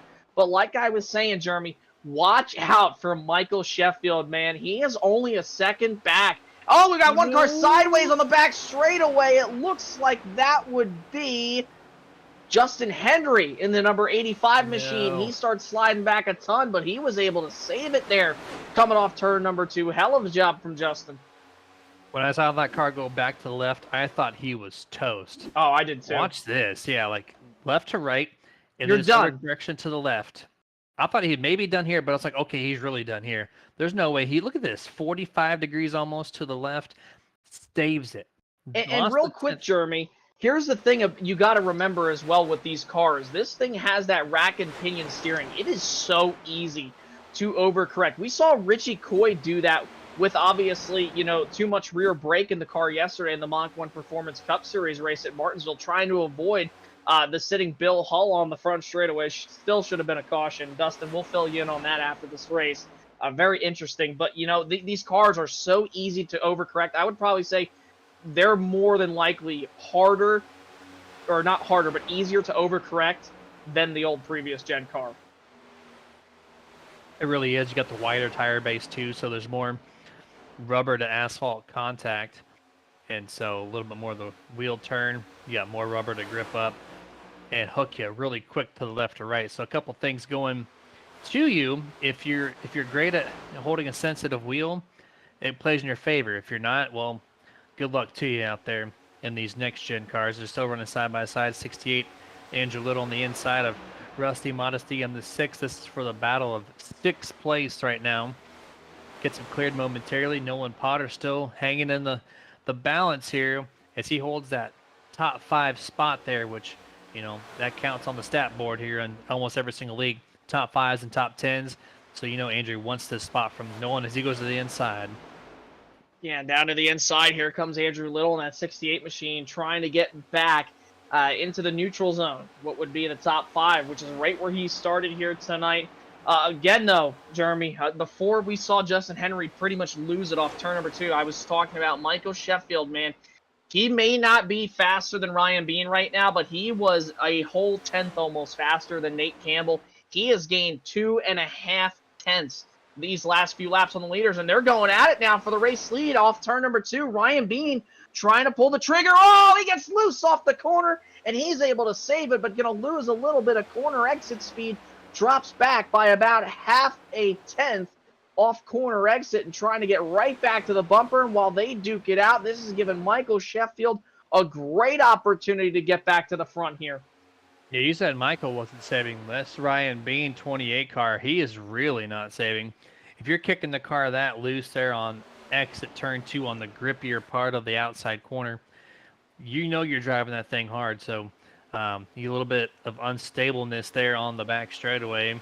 That puff of smoke is that's just an iRacing code thing. He didn't actually hit the wall there, but he had 2 different incidents where it looked like he did, but he stays clear of that, going through turns 3 and 4, much smoother there. Maybe just a touch of wiggle motion on exit, but at the end this time, Michael Sheffield does not advance any time whatsoever. Still remains 8 tenths back from the 45. Yeah, it looks like he's fallen off just a tiny, tiny bit. But still, that last time around, faster than those guys. And as I say that, he has now gained about 3 tenths in 2 corners. These guys are almost duking out again. Jeremy, you would think that this is the last 5 laps of this race. There is still coming up this time by the line, 19 laps to go. They still got to save a little bit of tire. But what do you think the odds are that either one of these guys are not saving? They're not. I think they know they can make the rest of the way, else they wouldn't be doing this. but I also love Stealth Motorsports and what they bring to the table as far as, the teamwork situation goes. They don't care. They don't care if they're teammates. They're going to race each other like they're rivals on the track. And so it doesn't present a boring product when you're racing for the race lead. If they're going to win the races, try to at least sweep the whole season, they do it in a fun, competitive manner. And so you're seeing that exactly here. But sometimes it's not good for your team. Hence why the number one of Michael Sheffield is all of a sudden in the picture, as he's only just a few car lengths back of the 45 here. The 28 has cycled to the race lead, but we've seen him change positions probably 4 or 5 times on this green flag run here. So we might see it once or twice more, which will bring Michael Sheffield to this picture of a very strong 3-car battle for the race win. Yeah, this is awesome to see here, Jeremy. And look at Michael Sheffield. And down the back straightaway, he just gains so much as long as he gets a good exit. Because watch this draft right now, he is 3.5 seconds back. Now watch corner exit. Watch how much he's going to gain here. Because these two just got side by side. They're single file, but down the back straightaway, he's got that draft wake. Right there, he gained half a tenth down this back straightaway. So he lays off a little bit into the corners, lets it roll. I think Michael's doing a lot. Oh, and just like that, caution comes out. The scenario we talked about, is a 77 clips Jerry Culver there coming down the racetrack. That would be Aaron Spear in that Chevy Camaro, the monster colors, I believe that is. Clips Jerry Culver, sends him into the wall. And Jeremy, this brings that elusive caution that we were all talking about that possibly could happen, and brings up the scenario of, will you pit? This changes everything. I'm not sure what was going on there. That was a bad camera angle to see who did what where. Harold Watkins, on my view, came up and hit the door panel of Aaron Spear and got his car upset. I don't know if that's just a misjudgment and car placement, but if we can get Dustin a chase version where we're from the nose or the rear of the car, this is where Dustin comes in clutch. There's the motion. Harold up makes the track. contact. He gets above the seam there, which the seams definitely dictate where your car is at, right? There's no question about it. He drove up the seam, right above it. The 77 had maybe, 1.5 foot of space between him and the outside wall. Not much room to give. And just kind of got pinched there right before corner entrance. Upset Aaron Spears' car, sent him around, and clips Jerry Culver, which Jerry's been having a really strong race up to this point. Yeah, he nearly sent him over, too. That car pretty much weight shifted and just almost went over climbing the banking there. You saw it get up off the ground just a little bit there. Well, we've seen who's decided to pit, and it was the whole field, but 2 cars. That being Jeff Chandler and the guy who just wrecked. But I'm sure that Aaron Spear is going to come into the pits. There's no way he's going to stay out. But Jeff Chandler, on the other hand, Jeremy, he might do that, and I believe he was on the lead lap. So this is going to be a very interesting strategy call from Jeff Chandler.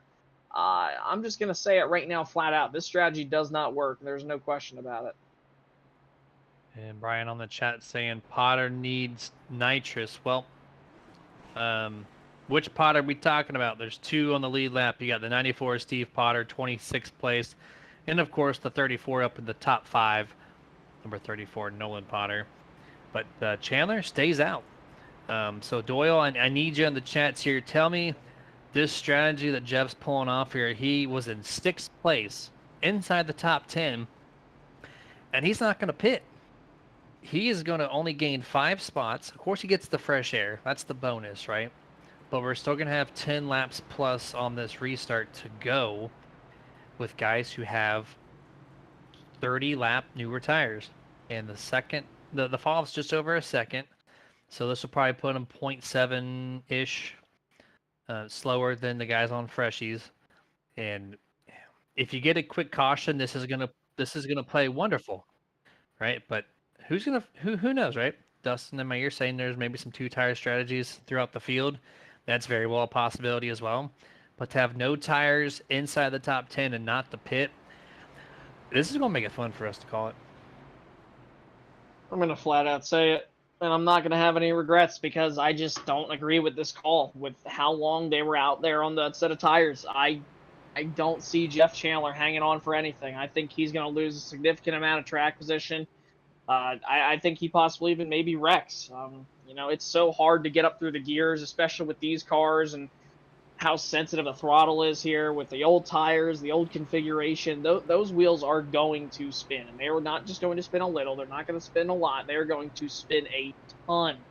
And there's just a lack of grip when you restart here on super duper old tires. I mean, you look at this, Jeremy. We're going to be restarting here at lap what, 124-ish, right? So he last pit on lap 88. This is not looking too good for the 31 car. Yeah, but this is going to be entertaining. We're going to see exactly how this is going to play out. If he can manage that tire spin on the start, get through turn 1 and 2, which turn 1 and 2 I think is just as crucial as this powering it down through the gears on the start, because the tires are cooled off and they're worn. So the car is not going to want to turn, period, compared to the guys that are right behind him with tires. So especially look right behind him, that number 28 Ryan Bean. He is ready. He is going to see how Jeff turns into turn 1 and 2. If Jeff moves up the track at all and Ryan elects to stay to the bottom in the corner, he might try to force a 3 wide here with the Adam Boughton car on the top side. Multiple situations could possibly happen here. As we're going to go back to green flag, we'll have 12 laps to go at the line.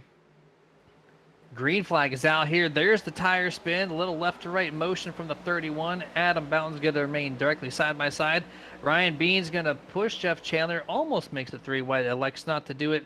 They go through turns 1 and 2, and Jeff Chandler actually is going to break away about 2 car lengths, but here come on corner exit. Oh, we got contact in mid-pack. They stay straight momentarily. We're 3 wide going through turns 3. Hang on, boys. Still got a few laps to go. Don't wreck yet. Look at everybody duking it out for the middle of the pack. And just like that, Jeff Chandler is going to go all the way towards the back with those old tires. It looked cool on that first 3/4 of a lap there, but it's not going to pay off for him. Ryan Bean able to jump out front. Rusty Modesty makes a little bit of contact there with Harold Watkins. The 8 up into the wall. No. And there we go. There goes the 6. Hard contact from the 88 of Anthony Ludi, I believe that was. He goes around, and that's going to bring out, I believe, our 3rd caution of the evening, presented by Boomer Button Boxes. Man, such a great run for this 6 car tonight here, Jeremy. It looks like it's going to come to an end. Rusty has been so good all race long. Heartbreak moment here. And this looks like a 4-tire, 2-tire style of restart where there's just a huge group of cars and not much room for error. And there goes Tony Louie smashing into the left rear and then right across the nose of Steven Rasick there in the 21. Brandon barely getting past. I got the look So at that. We got to close. take a look at that. Yeah, we're going to have a couple of roof cameras coming our way. I would imagine. that 21 Kent of Mueller? Rasick. I'm sure he's got a great view of this. We got to see Kent Mueller, too, and that I believe it's the Game Bridge machine here. This is on board with Michael Carter. Look at this. Backs it down. He just nearly gives him a little bit of a smooch there on the back bumper. Anthony Ludi, he says, I want a smooch, and he unfortunately gives it right to the 6 there down the back straight. Look at that. That is Kent Mueller. Well, never mind. He hit the inside wall, so I guess it wasn't that, but I still want to see it. Jeff Chandler has finally elected to come to pit road, by the way. That was really interesting. Great job by drivers like Brandon Gagnon, Steven Rasick, and also, I believe, like I said, it was the 26 of Kent Mueller. He's on board with Brandon Gagnon. This is a uh-oh brown pants moment. Look at this. I don't even know if he touched the man, and if he did, it was close. Very close there. Very close to the 21 for the 83. Kent went a little bit too far down on the inside there, makes that inside wall contact like you mentioned. So about 5 cars in total that got in some type of contact. We're going to go through a couple more roof cameras here. This is Kent Mueller. Drives it below, but then hits the inside wall, which, it didn't look like that car got too upset when he made contact. So I think he's going to be okay. Just a little bit of a left front fender pushed in style situation from that Game Bridge machine. But man, that was that could have been a lot more of a crazy wreck there. 2-3 wide throughout the entire field on the back straightaway. That could have taken at least 10 cars. And this is the 21 of Steven Rasick. And just so close. Oh my no goodness. contact made. Man. And Brandon Gagnon did make a little bit of contact, but it did not register as contact, I think, for him. And what's going on with Michael Sheffield? Possibly a connection issue for him. See him jumping through and down the scoring pylon there. That's something you don't want to have happen late in this race. Well, he's stable now, at least on our end, so that's good news for the number one. My brother in the comments saying nice GoPro angles there, Dustin. So continue with those good GoPro angles, I suppose. And huge air there. Yeah, I mean, that wreck could have been a lot worse. Definitely. But that's what Jeff Chandler could have used, but he lost so many spots. He just kind of had to swallow his pride, that 31. Had to come down pit road. He made it through 1 and 2 just fine, but he got to turn 3, and he got gobbled up, went from 1st to 5th in a hurry. And so there was no point to stay out here for the remaining laps. Come down pit road, get your fresh tires, and see what you can do. I like this move by Ryan Bean here. You see him putting the car side to side right there, trying to clean up the tires, put some heat in them, or at least keep the heat in them. Not to the full degree, but at least to some standard, he can keep some heat in those tires. So great on him to do that. You see Adam Boughton following along now. He's doing it. It's really important to keep those tires having heat in them because it is so difficult on restarts with cold tires here at Atlanta. Even fresh tires, it's hard to restart here, man. You got to be careful with it. It looks like they're doubling up here. I believe we're going to get the one-to-go signal this time by. And, man, it's going to be a shootout here for these last few laps. It's going to be interesting. 6 laps to go on this restart for the 213 Simware 200. And, yeah, this is going to be a wild restart, definitely.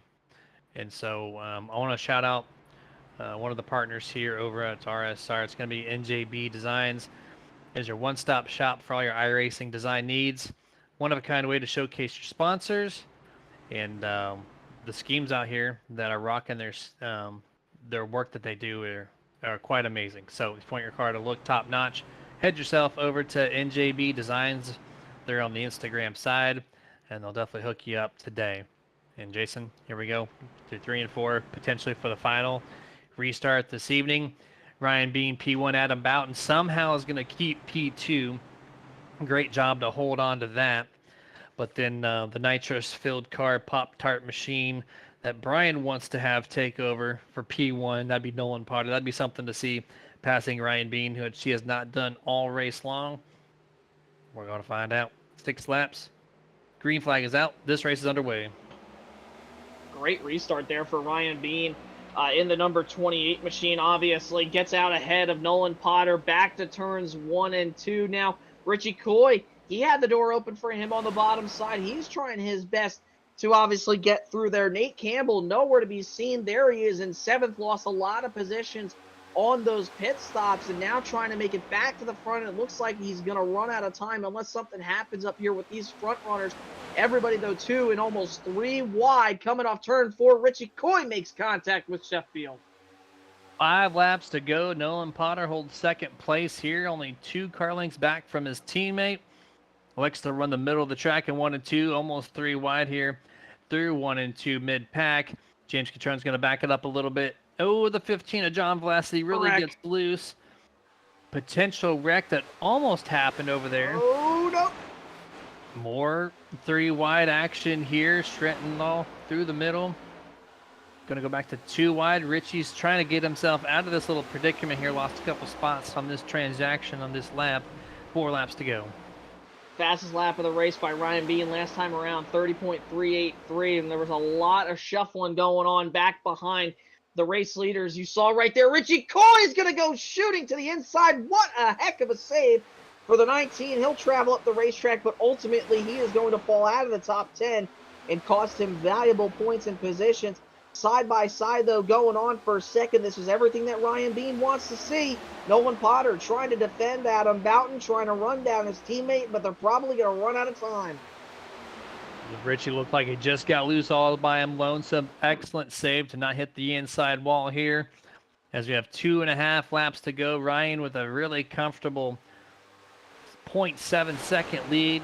Last time by at the line, side by side here, Nolan Potter and Adam Boughton, which I'm still surprised Adam's holding the top. And just before we get to 2 laps to go, the 4th caution presented by a Boomer button box is out.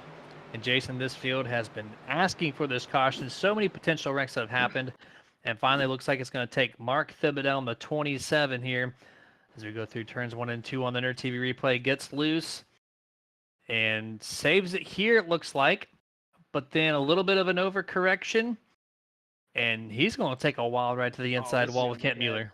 Oh, this is going to be a terrible hit right here. Look at this hit down onto the wall. Oh my goodness. Rips the front bumper cover off of that race car. Then watch Kent Mueller here. He's going to take one heck of a hit, I believe, right to the passenger side door. There he goes. Oh my goodness.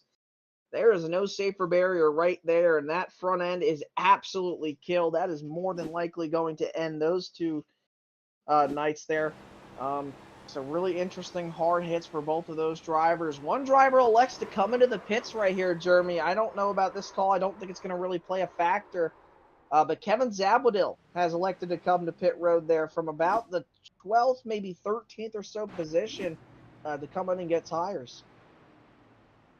You saw the onboard there, the helmet camera from Mark Thibodeau, and the way that car got loose without any warning. You saw the steering wheel, just a nice easy pace there, going through 1 and 2, gets to the flat part on corner exit, and then without any wheel input, the rear end just kind of slowly kicked out, and then more and more, and just became uncontrollable in a hurry. As I think I saw Matt Hayden in the 5 drive by the field for his Lucky Dog Award recipient, but they're right there on the roof, or the helmet camera once more. At the tail end of it just got loose, no way to save it, and then Kent Mueller, he's had some terrible luck. He had one pit road incident that was done to himself, but then involved in 2 other wrecks after that. And we're on board here. Kent Mueller just sees it happening. He sees the 27 shift up. He goes down to avoid. Mark overcorrects, and just nowhere to go for that 26. Yeah, nowhere to go for sure, and it's a heartbreaker for the 26 machine of Kent Mueller, no doubt about it. But hard hit.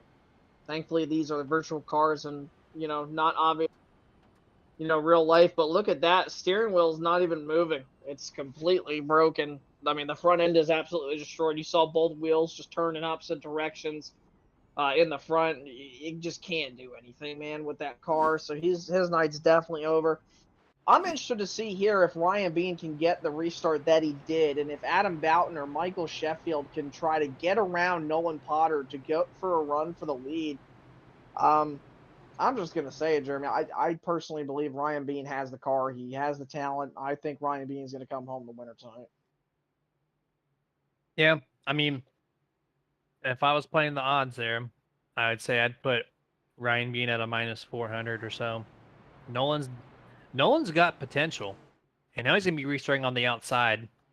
And so maybe he knows where his teammate might restart and might at least be competitive through the first couple of corners in this green-white checkered here, which, by the way, in the green-white checkered standpoint, we have 2 that are offered. This is going to be number 1.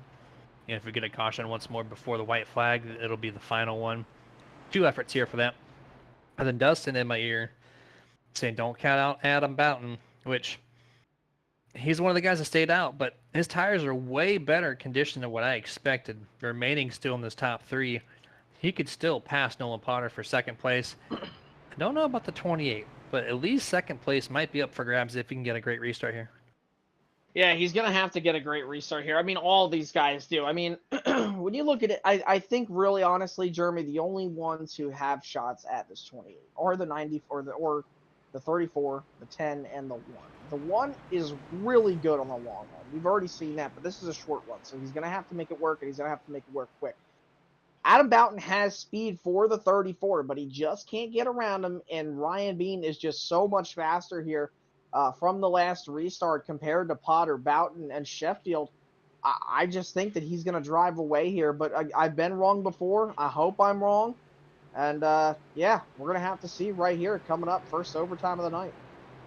Overtimes are presented by TWRS, Team Watson Racing Setups. So head yourself over to teamwatsonracing.com to check out the setups they can offer your team today. And we're going to go through this final corner here.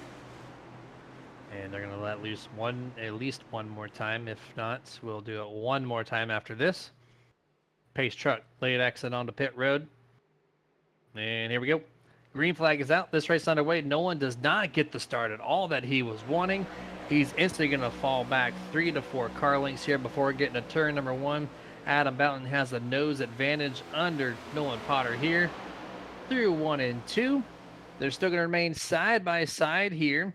The number 2 is going to shift right in front, and there we go. We're going to take our final overtime restart here as the caution for the 5th time is out, and it looks like it's going to involve the 17 of Kevin Zabadil and maybe the 21 of Steven Rasick here.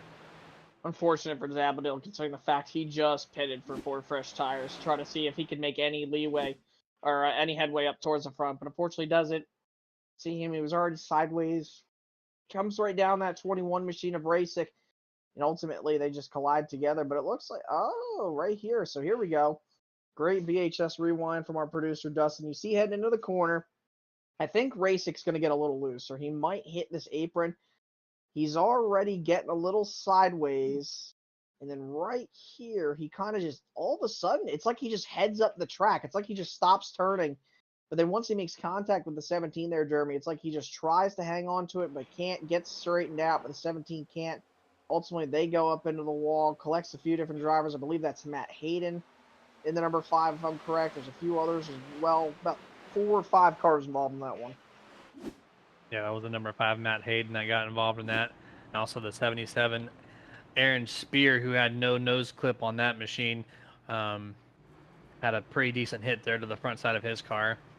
So 4 total cars involved in this 5th caution of the night. And another angle here. This is from Aaron Spear.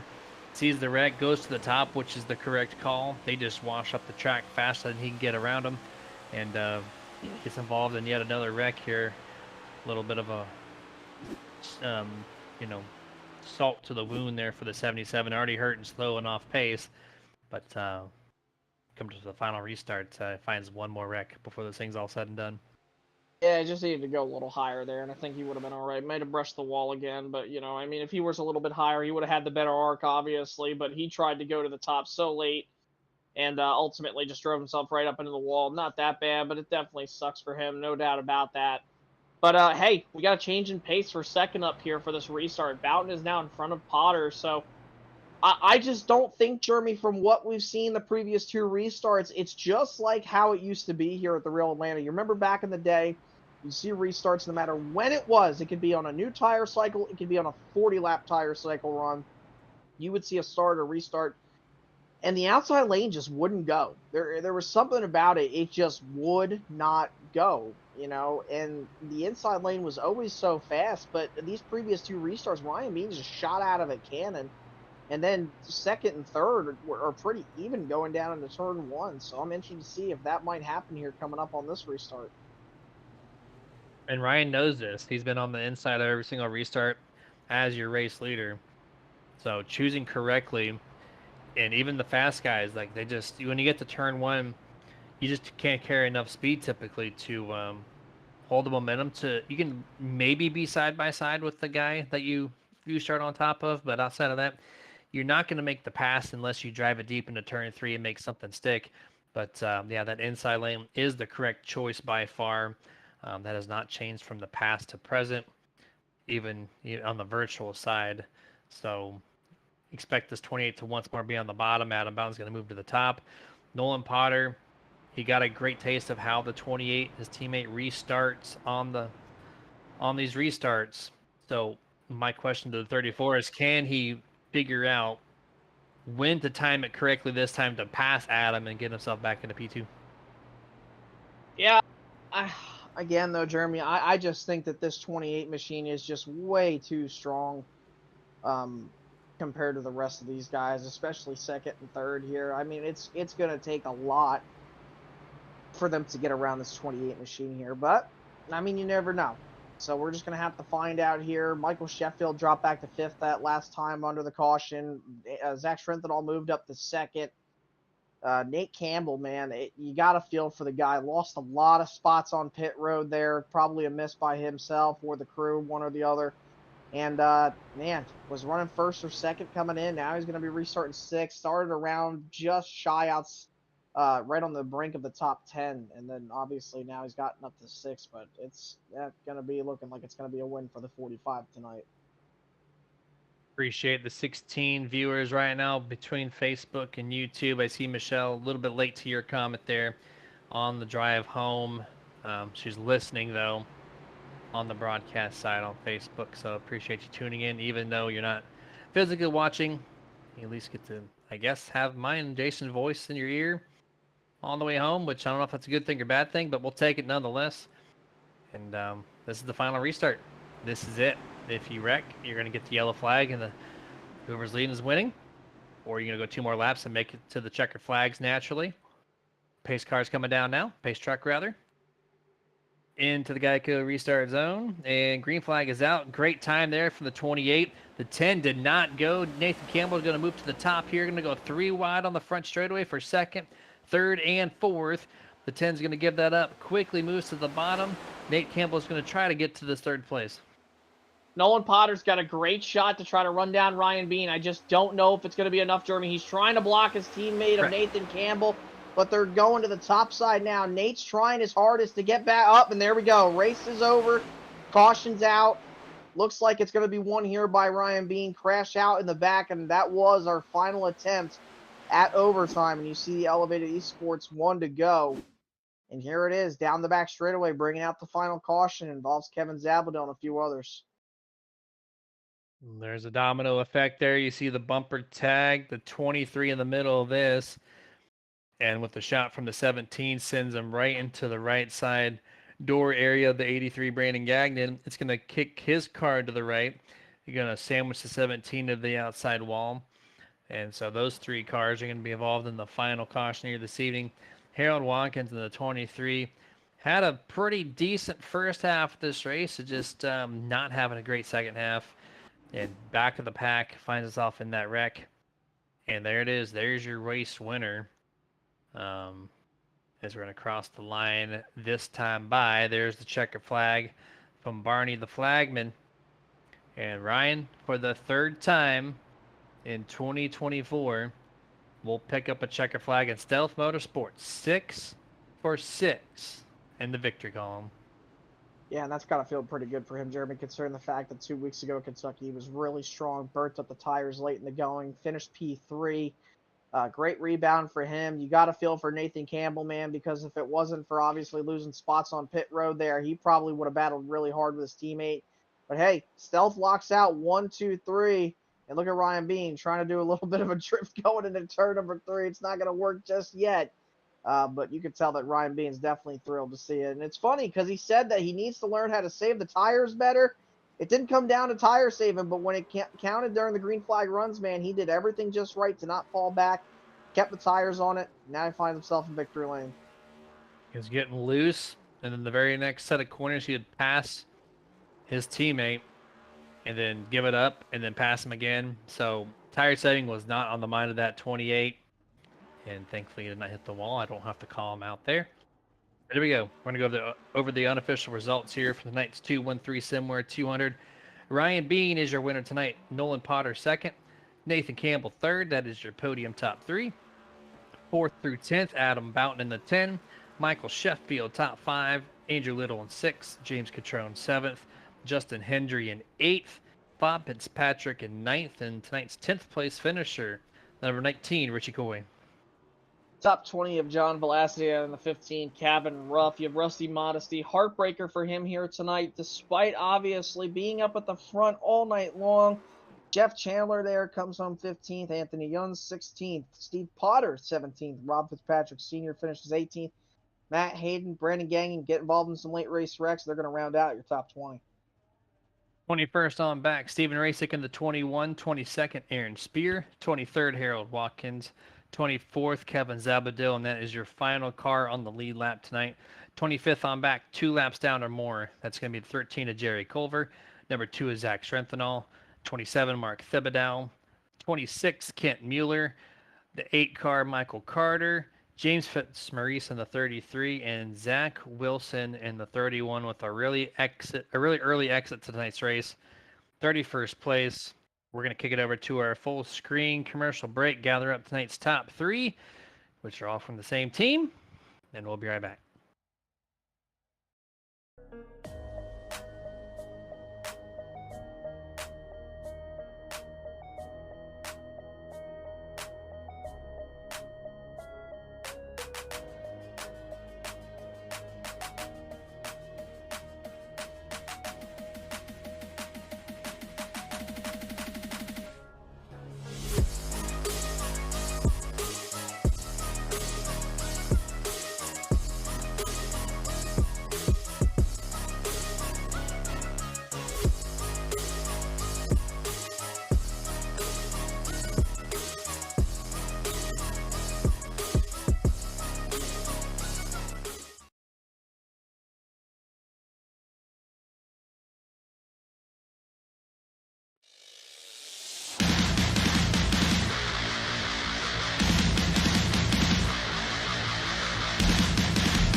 And welcome back here for the Martin Sports post-race show as we got our top three gathered up here this evening. In the first one, third place, number 45, Nate Campbell in the Super ATV Toyota Camry.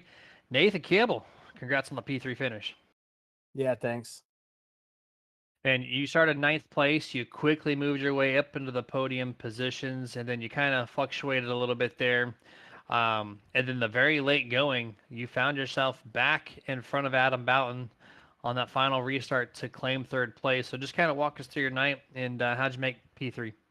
Yeah, honestly, it wasn't a good night for me. It's definitely kind of frustrating. First day or first stint, I guess you could call it. I was definitely just trying to find something, just kind of moving all over the racetrack. So burnt my stuff up a little bit, but that was expected. Had a really good green flag stop. Put me right back up there. Then that final stage would have been super interesting. I don't know if you guys could tell, but we were all lifting. We were all at the line on fuel. So we were just kind of playing a cat and mouse game there. At least me and Bean were with fuel. Then after we got that caution on the last stop, I had auto fuel on, had 1.8 in it, and for some reason, while I was taking tires, I decided to add another gallon. So when it dropped it off the jack, the game decided to go ahead and throw another gallon of fuel in her. So I lost all my track position there at the end. So I was driving angry. I was driving pissed off, just trying to get back up there and salvage it.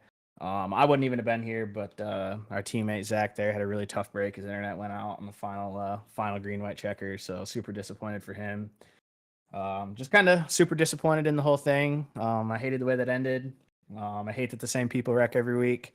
But I love that Stels is up there every week, and obviously, we swept the podium. I don't know if that's the first time this year or not, but yeah, we're just going to continue the dominance moving forward and see how it goes. Yeah, Nate, I could obviously understand, man, being really pissed off.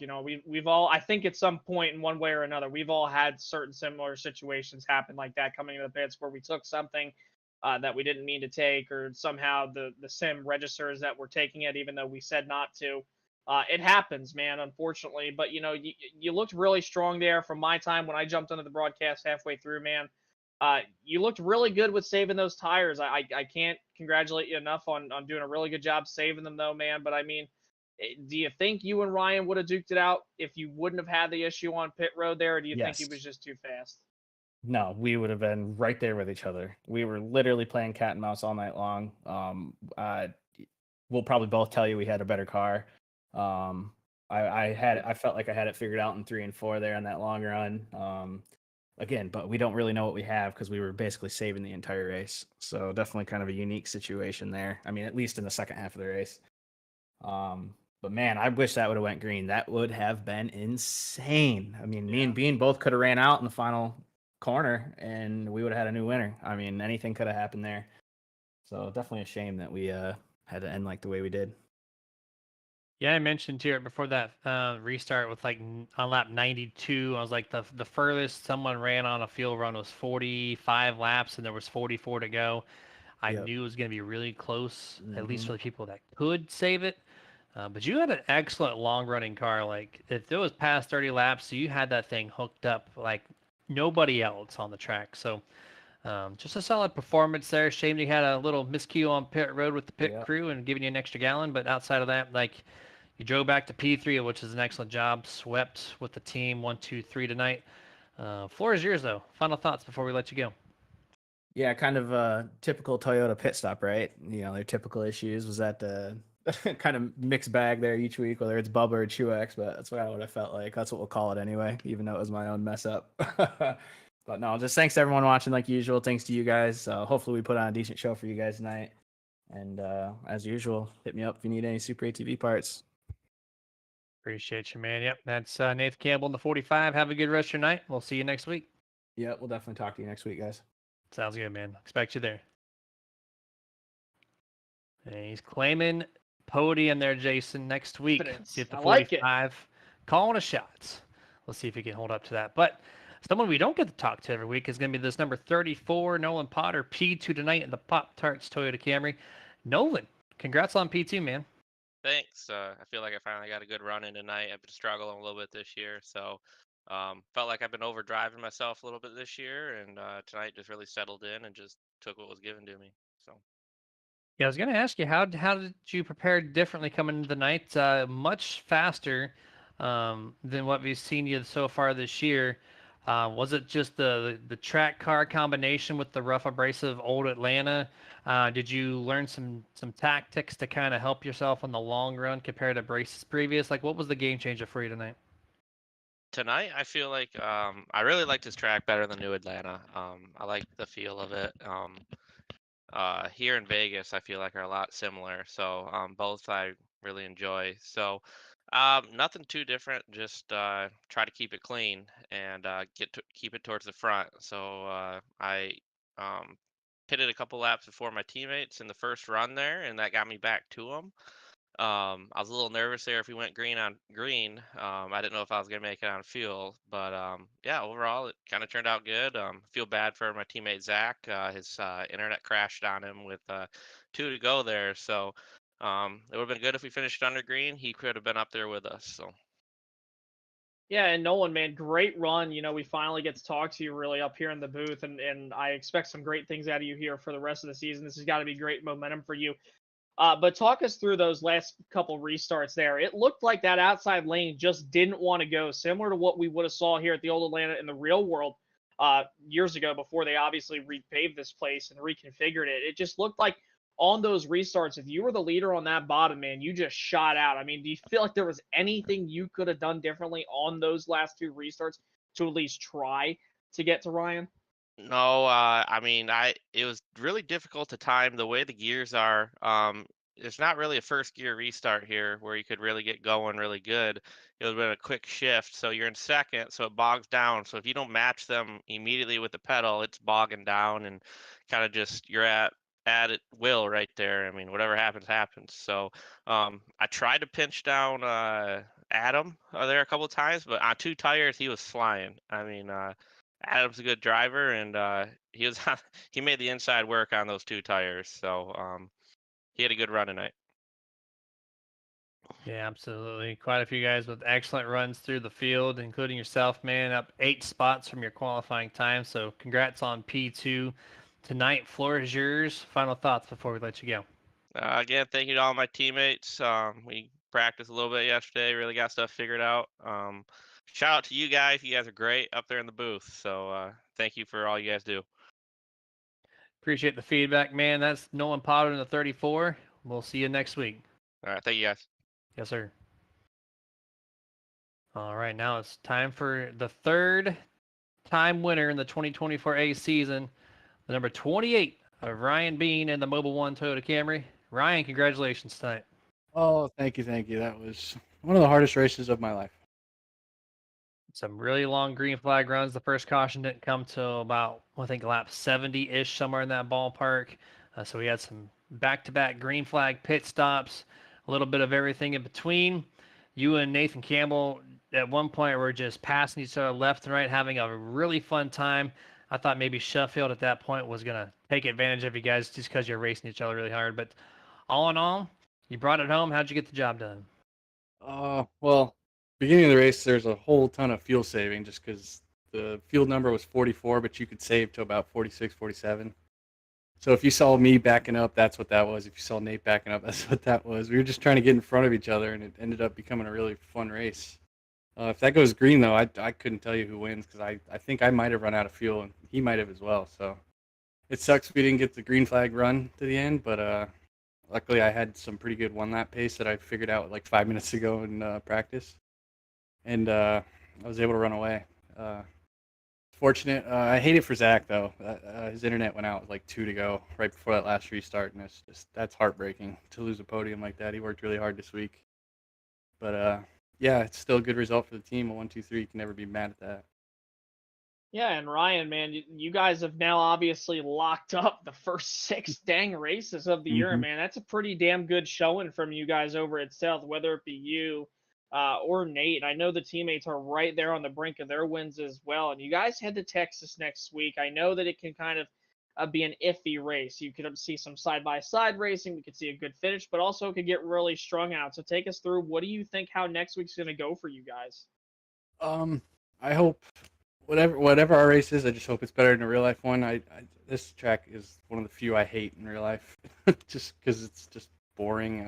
But I think it'll actually be pretty fun. If I remember correctly, it was either the last one or the one before. We were like, me and Zach Schrittenthal were almost a photo finish at the line, so we can race there as a league. It's been proven, but we're gonna have to see how it goes with the way we run with fuel and all that. But I expect pretty much similar as today. We're gonna practice a lot. I practiced this week, and I think it showed compared to last week, where I got just showing up. that really hurt me internally. But got a little lucky today, and hopefully we can keep it going.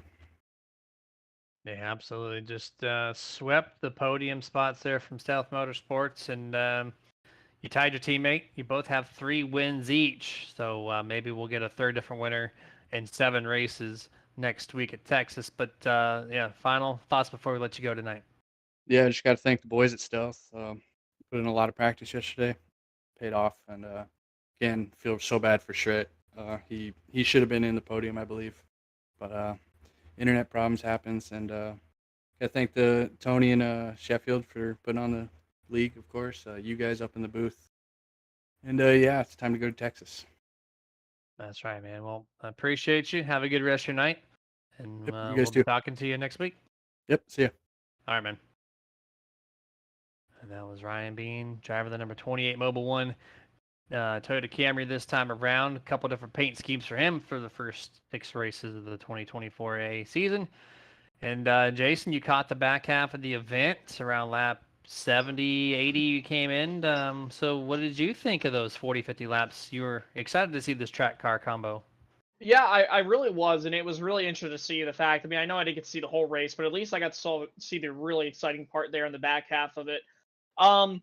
Can't say enough about Stealth Motorsports, man. We've talked about them all season long, how strong they've been. I am sure they are going to be top 3 next week for sure, no doubt about it at Texas. Ryan just mentioned, he thinks there was a photo finish at some point. He's not sure he remembers. I don't really remember either, but I do remember. I think it was an actual good finish last year, if I recall. I'll have to go back and see the stats next week when we do our notes for the pre-race show. But a great showing. It's a shame that a race has to end under caution like that, but unfortunately, you have those races that get sprinkled in like that where you see things like that happen. It's unfortunate, but man, great show. I finally got to see a next-gen race here on the old Atlanta surface, and man, I was really hoping it was going to go green there at the end, because that was going to be an awesome finish. But still, great race overall. Yeah, it was definitely going to be an excellent race. But like you said, you got to have one every once in a while. So tonight was that night. Hopefully we don't have to see that, because I enjoy some green flag finishes myself. But appreciate you, Dustin, behind the scenes doing all the work. I don't think your camera's on tonight, so can't forget you. I'm glad to see the floating camera back up and running, and no more hardware glitches on your end. So let's keep that momentum rolling into Texas next week. Catch us also on Sundays at 6:50 p.m. Eastern, 5:50 Central for the Global Racing Truck Series League. And then, of course, every Tuesday here for the RSR Next Gen Cup Series. We're going to leave you with a thank you video for our sponsors here from Nerd TV. Until then, you guys stay safe and get your nerd on.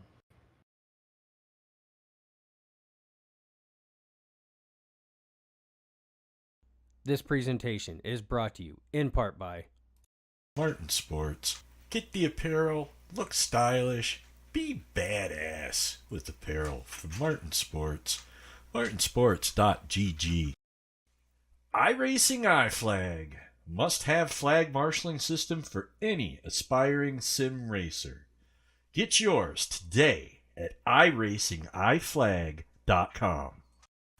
Boomer button boxes. Total sim control at your fingertips. boomerbuttonboxes.com. If you race hard, then you need to rock hard. And no station gets you harder than iRock935.com. If you're a collector and that's your game, then Dusty Pete's, that's the name. DustyPete's.com. TWRS. Got the rig, got the sim, Now get the speed with setups from TeamWatsonRacing.com.